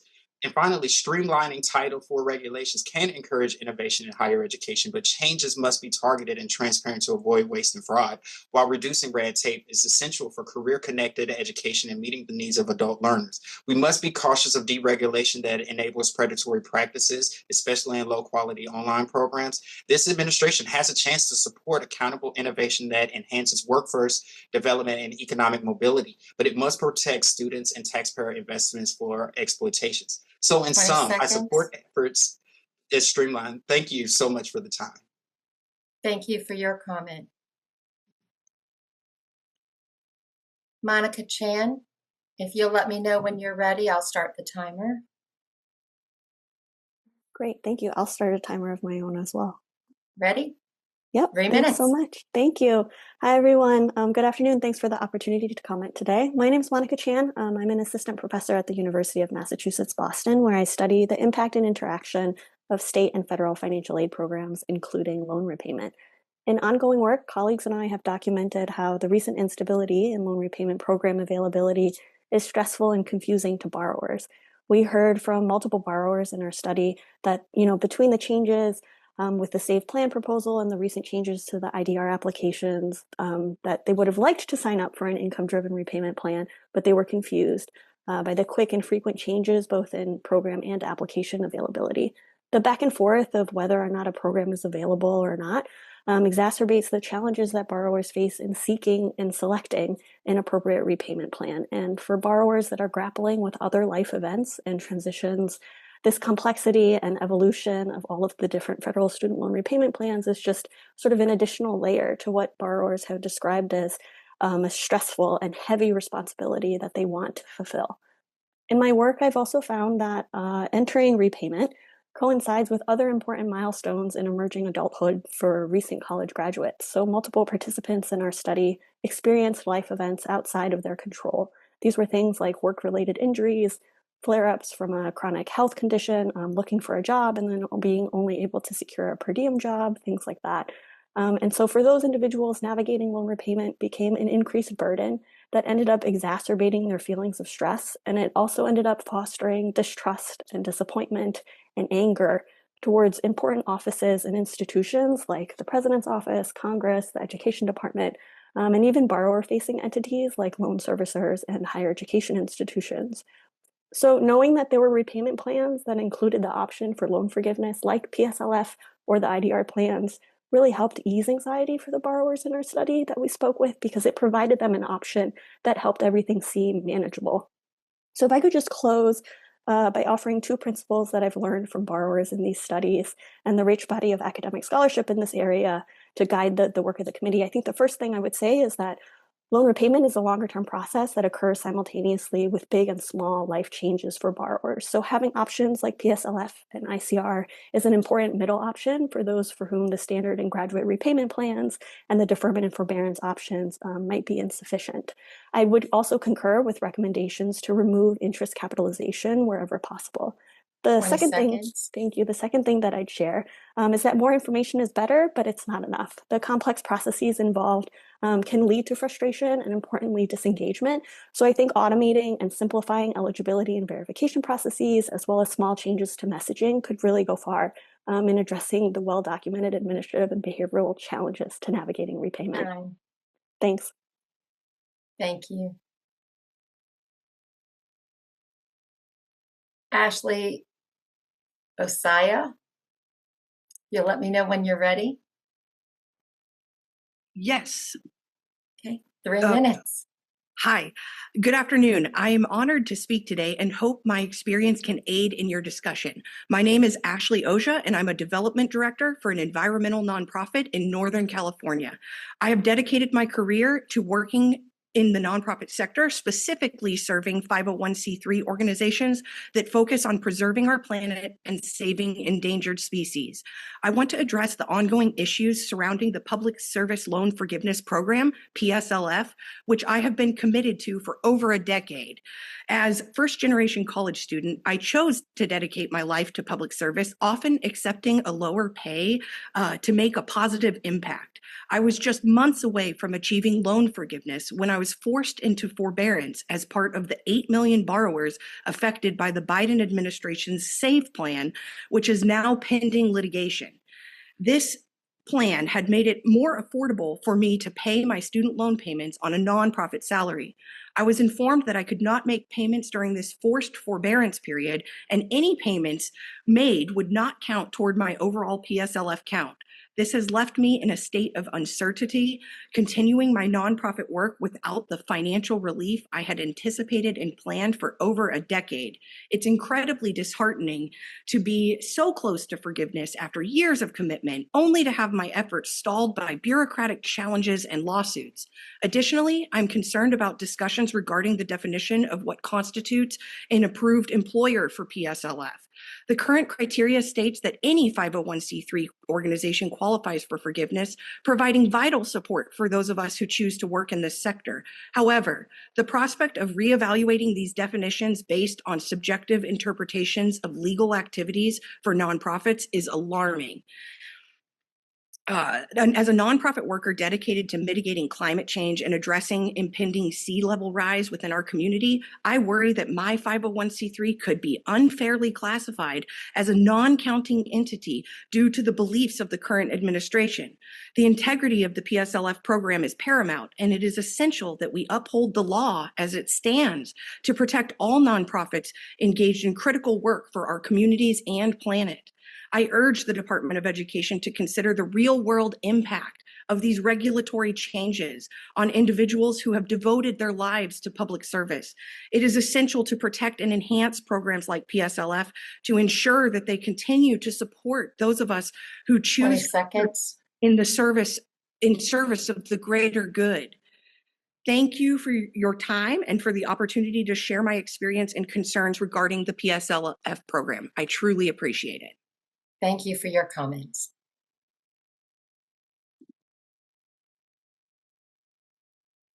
Robert Moran, you'll let me know when you're ready. I am ready. Thank you. Thanks, Tammy. 3 minutes. Good afternoon. My name is Bob Moran, and I'm speaking today in my role as Executive Director of the International Education Council. The IEC is a nonprofit association comprised of over 80 colleges and universities located in 14 countries, participating in the Title IV program for the benefit of their degree-seeking American students. Comprehensive foreign school rulemaking was last conducted in 2010, 15 years ago. Much has changed in the landscape of higher education and its delivery.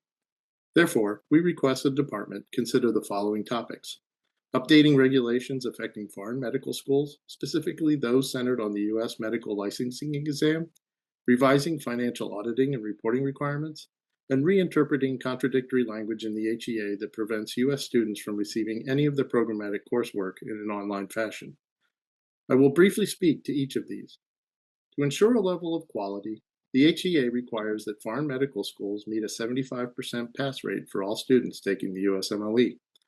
The USMLE is offered in steps, currently Step 1 and Step 2. When the department updated the regulations, it applied the 75% threshold to each step, arguably going beyond the law. Foreign medical schools have low numbers of USMLE test takers, and thus one student not passing can have a significant impact on their pass rate. IEC would suggest using the aggregate of all test takers, returning to how it was done prior to the last change, and better aligning with the HEA. Members of the IEC are some of the oldest institutions in the world. Many are public, and all are subject to strict auditing criteria by their home countries. The HEA requires that foreign school audits be comparable to U.S. standards. In 2020, auditing changes required that foreign institutions submit an additional supplemental schedule with their annual financial audit. The schedule burdens schools to alter their country's auditing standards to be identical with U.S. auditing standards. In addition, there is a similar burden on institutions with more than $3 million in direct loan volume. Finally, the HEA contains contradictory language on educational delivery. The department has taken the most restrictive approach by restricting any online delivery for American students pursuing their degrees overseas. Schools around the world are utilizing technological advancements to enrich and supplement their educational offerings, and this interpretation prevents American students from enjoying these enhancements, such as a guest lecturer. Our comment letter will further detail these burdensome and unnecessary regulations that sorely need updating. Title 4.8 is provided to allow students to choose where they pursue 20 their seconds. Losing the ability of American students to choose some of the finest and oldest institutions in the world would be a shame. The regulatory burden on foreign schools far outweighs the percentage of American students enrolled at that institution. We urge the department to re-examine these outdated regulations. Thank you for this opportunity and your time. Thank you for your comment. Gary Van Genderen, you please let me know when you're ready. I am ready. Oh, hold on one second. My computer did something crazy. You have 3 minutes. Hi, my name is Dr. Gary Van Genderen. I'm a general dentist in Los Angeles, California, and today I'm representing the Alliance of Independent Dentists. The Alliance of Independent Dentists is a not-for-profit organization representing private practice dentists and dental associates. Dental education in the United States is among the most expensive in the world. It is not uncommon for recent dental graduates to carry over $500,000 in federal student loan debt, while dental specialists may owe over $1 million. Negotiated rulemaking impacts not only future borrowers, who might base their career decisions on student loan debt burdens, but also existing borrowers who made the irreversible choices based on repayment plans available to them at the time, such as pay and income contingent repayment. These options were instrumental in helping students justify the debt required to attend dental school. Additionally, many borrowers entered public service loan forgiveness and went into public service jobs, which offered students loan forgiveness after 10 years of service at a government or 501c3 not-for-profit, despite earning significantly lower salaries compared to private practice. These programs were emphasized by dental school financial aid offices, included in a signed master promissory note, and supported by both major political parties, from George W. Bush signing public service loan forgiveness into law in 2007 to Barack Obama establishing pay through negotiated rulemaking in 2011. Dentists play a critical role in public health, offering both preventative and emergency care. In times of severe pain, patients depend on dentists for themselves and their family to regain comfort and productivity. If access to programs like ICR, PAY, and PSLF is changed for current dental professionals or students, many may no longer be able to absorb the financial losses from accepting Medicaid, insurance-reduced fees, or offering pro bono work. This would likely lead to increased out-of-pocket costs for patients, reducing access to care, and overcrowding emergency rooms ill-equipped to handle dental crises, straining the entire healthcare system. We strongly urge the committee to honor the written commitments made to existing federal student loan borrowers. This includes grandfathering current borrowers into their original repayment programs, ICR, PAY, PSLF, and reinstating the ICR modified repay. Any changes to these programs should be optional for existing borrowers. Altering terms retroactively undermines the government's credibility and could create broad legal and economic repercussions, impacting trust and functionality across federal programs. Such regulations would likely fail in court, rendering the committee's efforts ineffective. Thank you 20 for your time. seconds. Oh, perfect timing. Thank you for your comment.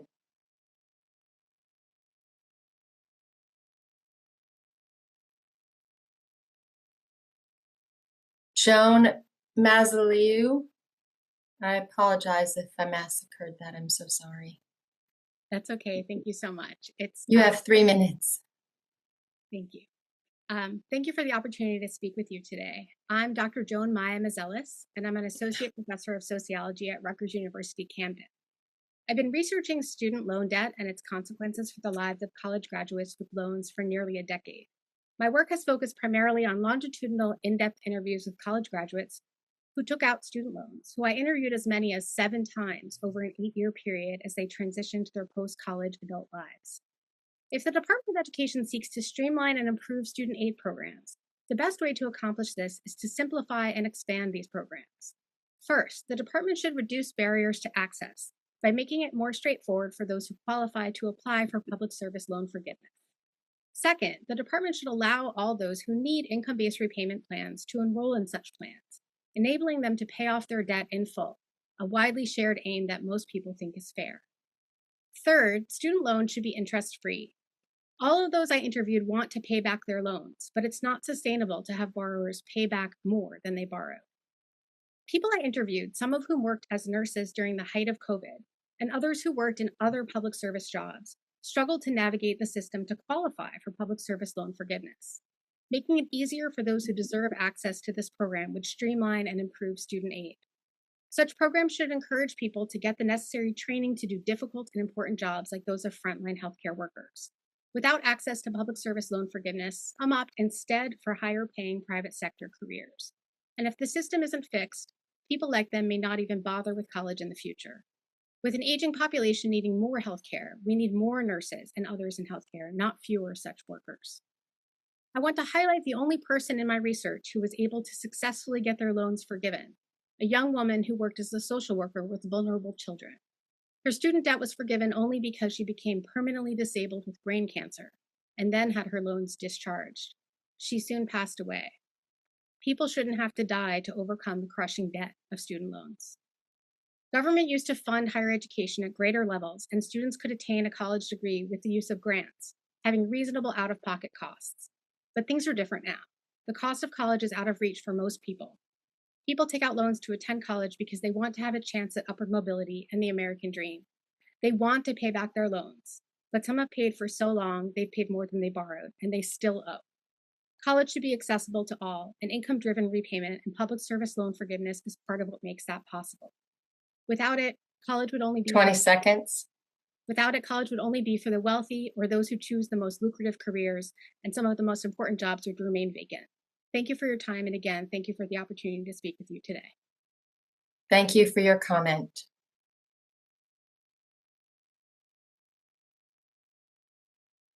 Barbara Correa, if you will let me know when you're ready so that I can start the timer. Yeah, I am ready if you can hear me. Yes, ma'am, I can hear you. 3 minutes. Hello, I'll just be short and quick. My name is Barbara Correa. I lost my job in the recession in 2008 and decided to get retraining. And so in my 40s, I went back to school, got my master's, and started working for a nonprofit. We develop and manage faculty and staff housing for the University of California, Irvine. I enrolled in the Public Service Loan Forgiveness Program at that time in 2017 with the impression that if I made 120 payments, those loans would be forgiven. I have been making payments since then. I'm about 3/4 of the way through that schedule. So I received a letter about a week ago from my loan servicer, first saying that my monthly payment would triple next month, and also laying out a schedule out through the 2050s, showing that I would be paying $275,000 by the time I paid this all off, and which time I'd be, I think, 82. No mention of the program, and no mention of the 120 payments that I had agreed to, or any write-off. So I'm assuming from that letter that the program's in jeopardy. I haven't heard or read anything about current people who have been in the program and paying into it for years. So I don't know where this stands, and I'm very concerned about it. I can absolutely not afford my payments to triple next year. I'm happy to make my monthly payments now. I can afford them now.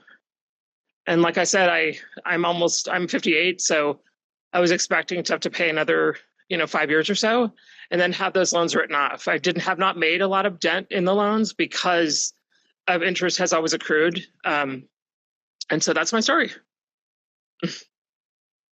Thank you for your comment. Okay. Thank you for your comment. Will this be made public at all, or okay?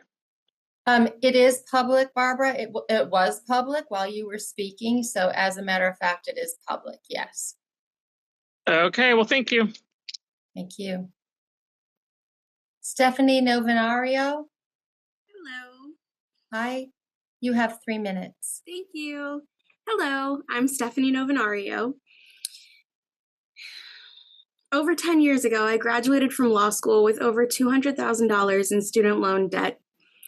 I turned to PSLF and dedicated my career to public service. And in doing so, I said goodbye to the prestige of working in big law and the high salary that would have accompanied a private career.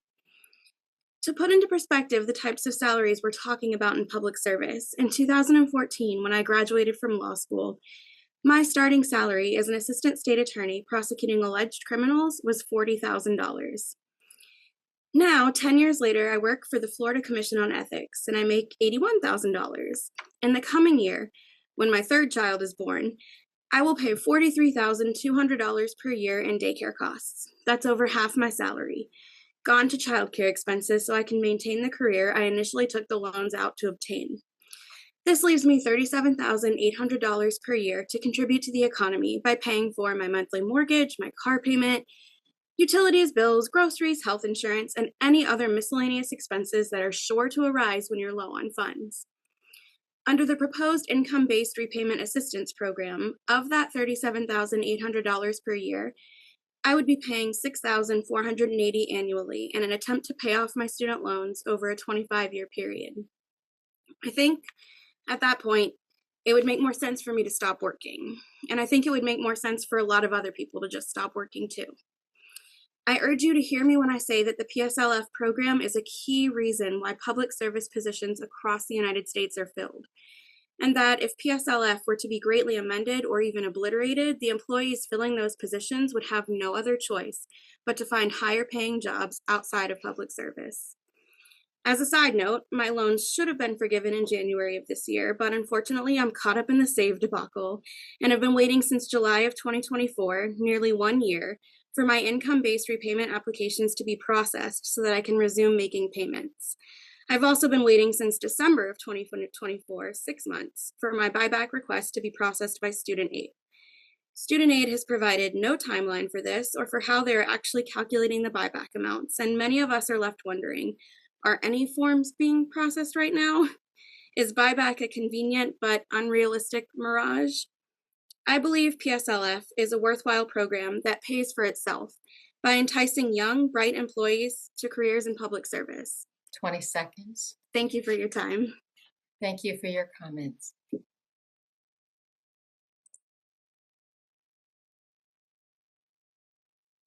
Karen Cody Hopkins, you'll let me know when you're on screen. I'll start the timer.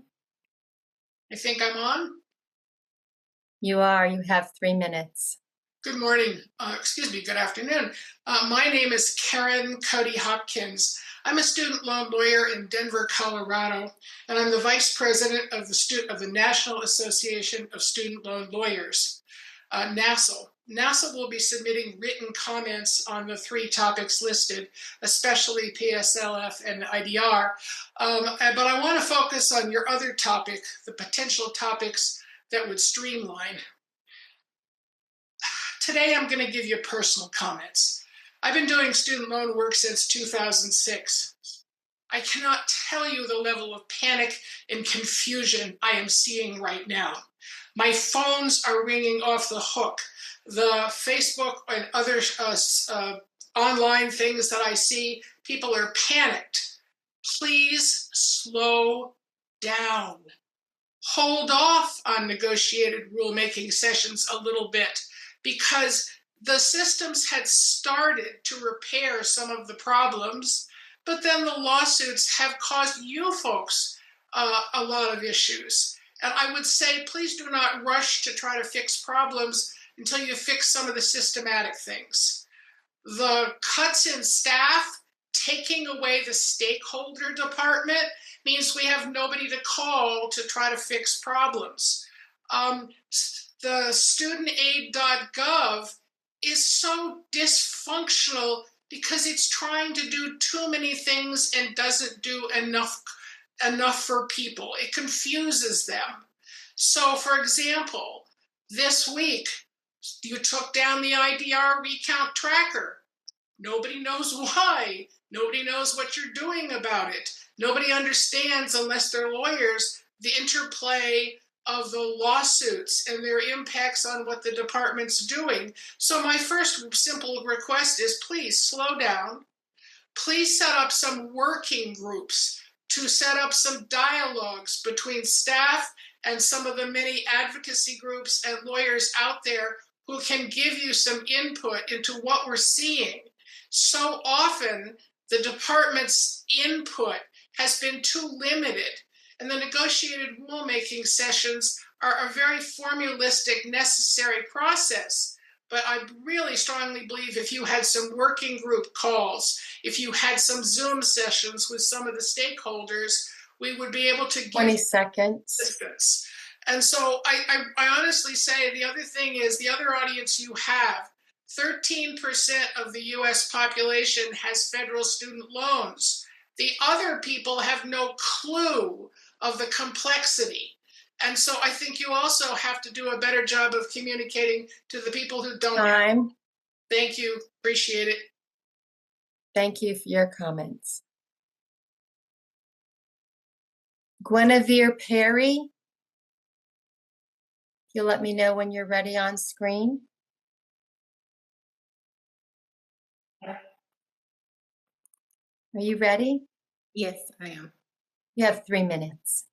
So I wanted to say that I'm one of the individuals who does the income-driven repayment program. And one of the things that I wanted to note is that I'm concerned that when you do the algorithms or you make the equations for how much we have to repay, that is skewed against individuals who are single, where we're a growing number of individuals. We have a higher tax bracket. We have a lot more that we have to contribute to, especially with the economy. And I understand that the way it's currently reviewed is based on whether you're married, you're single, and how many children you have in a household. So my thought is that maybe that could be reviewed.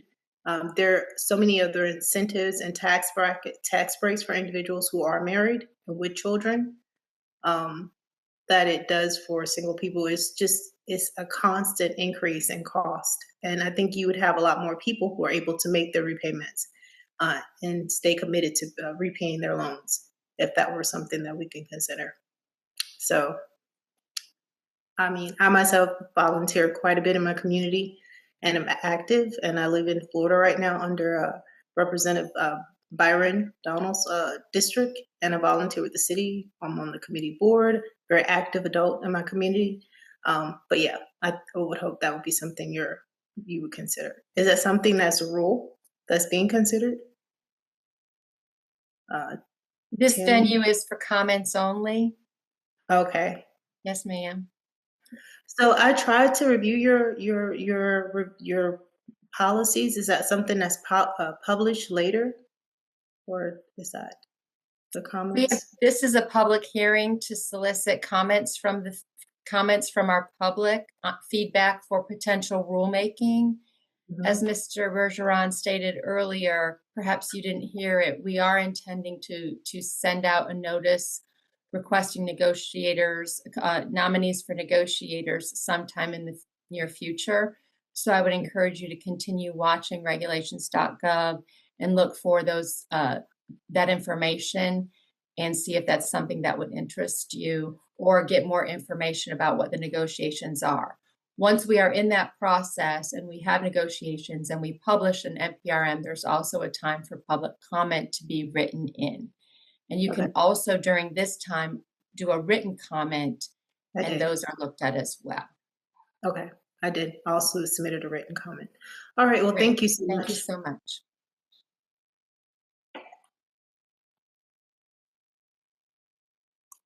Sierra Rodriguez, you'll let me know when you're on screen. Start the timer.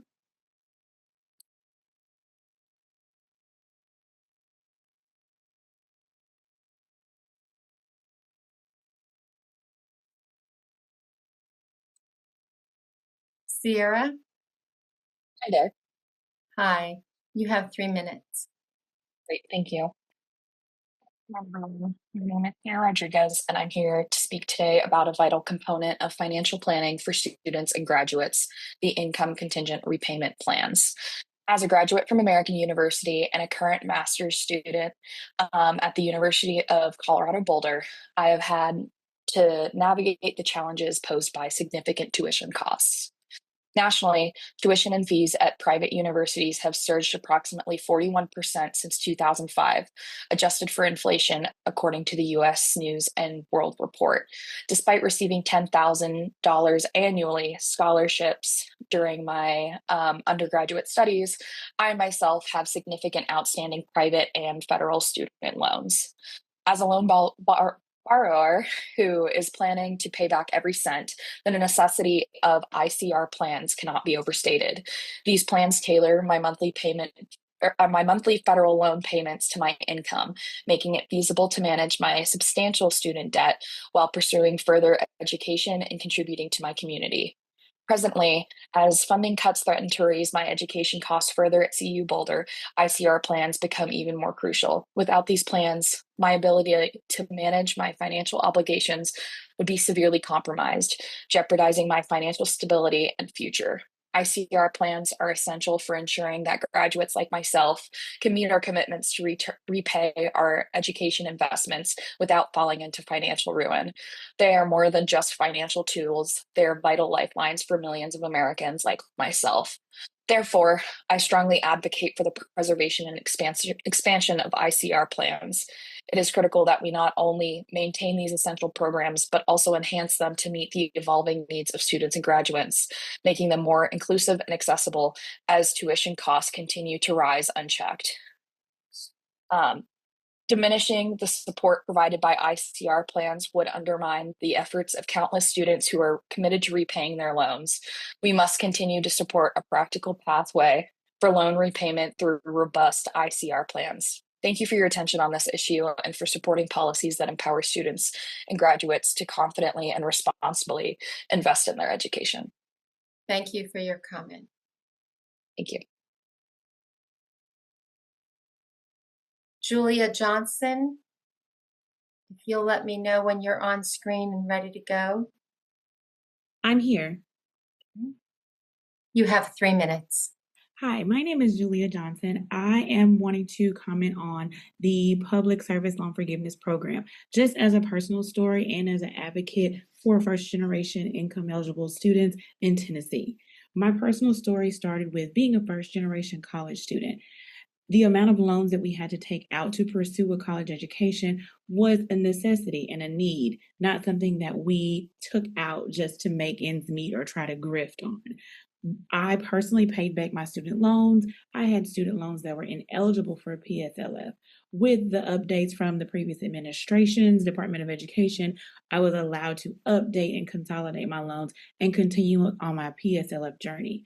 With completing that journey, I continue to advocate for students and make sure they understood the consequences of taking out student loans, but also the benefits to your future in education if you use them as a tool for future education and wealth building. I want to make sure that all of our students in Tennessee, also across the country, know that we have an opportunity to use this and we are not abusing the system. So with possible regulations and rules wanting to limit who is qualified to receive PSLF as a qualified employer or extending those payments, it does not make sense for the American borrower. We need to make sure that we have streamlined services and accurate information on our websites and have our students have access to this information as they become adults in this world. We want them to be responsible, but we also want to hold our administration to the same standards we want to hold our borrowers to. Please keep in mind that we are responsible borrowers, and also we want to make sure that our future is not in the hands of a shifting political climate. We want to make sure these rules are solidified across the board and throughout time. We want to make sure the updates that we're making to these rules are equitable to everyone, but also easy to understand and easy to make sure we have for the future. So that is my personal story. PSLF works, but also make sure we have the tools and the things that we need to actually make them work for borrowers in the future. We want to make sure they're standardized and equitable across the board. But that's what I wanted to say. Thank you so much for your comment. Thank you. Caroline Kress, if you'll let me know when you're on screen, I'll start the timer. Hi there. You have 3 minutes. Great. Thank you so much for the opportunity to comment today. My name is Caroline Kress, and I am an attorney for a nonprofit organization in North Carolina. For nearly the past decade, I served as a state employee, first as a law clerk and then as an assistant attorney general. I've been pursuing forgiveness through the PSLF program since I graduated law school in 2014, and I've been trying to get out of the SAVE forbearance now since last summer, almost a year. I thought I did everything right. I went to public schools my whole life, including college and law school. I knew that I wasn't going to law school to make a lot of money. I wanted to serve the public, and so I turned down a partial scholarship from Duke and their law school to take advantage of a full ride I got from a state school. I borrowed only as much as I needed for living expenses and textbooks, $20,000 a year. So I graduated with $60,000 in federal student debt, and nearly 11 years later, I've never missed a single loan payment. But thanks to interest, I now owe more than $83,000, over $23,000 more than I borrowed. This morning, literally, I submitted what theoretically should be my final employment certification for PSLF. I've completed 10 full years of public service employment, and like I said, I've never missed a loan payment. As of today, I should be eligible to have my student debt forgiven, and yet I find myself nowhere near that finish line, thanks to the forced forbearance that I've been in since last summer. I submitted a request to switch into a different repayment program in December of last year, but my loan servicer, Mohila, still hasn't even begun processing my application from what I can tell. I've spent hours on the phone trying to get an answer and haven't gotten anything. So there's really no light at the end of that tunnel. I don't know when I'm going to be able to start making payments again. So I'm planning to submit a buyback request so that I can undo that damage that's been caused by the SAVE forbearance and my loan servicer's inability to process the IDR application. But I have little faith, honestly, that that will get processed any quicker based on what I'm hearing from colleagues and former classmates that have done the same thing and have been waiting for months to hear back. So I'm finding myself now in this endless financial limbo, just as I'm trying to buy a house because I just moved across the country for a new job. My request is simple. Please don't betray people like me who have planned their education and careers around a promise that the federal government made to us over a decade ago. That if you work hard and you get a degree and you forego the hefty salary that you could get working in the private sector and you make all of your payments on time, that after 10 years, any remaining student debt will be forgiven. I and many others made huge life decisions based on that promise. So in particular, please do not repeal or amend the rule provisions that allow borrowers like me to buy back the months that we've been in SAVE forbearance. Thank you. Thank you for your comment.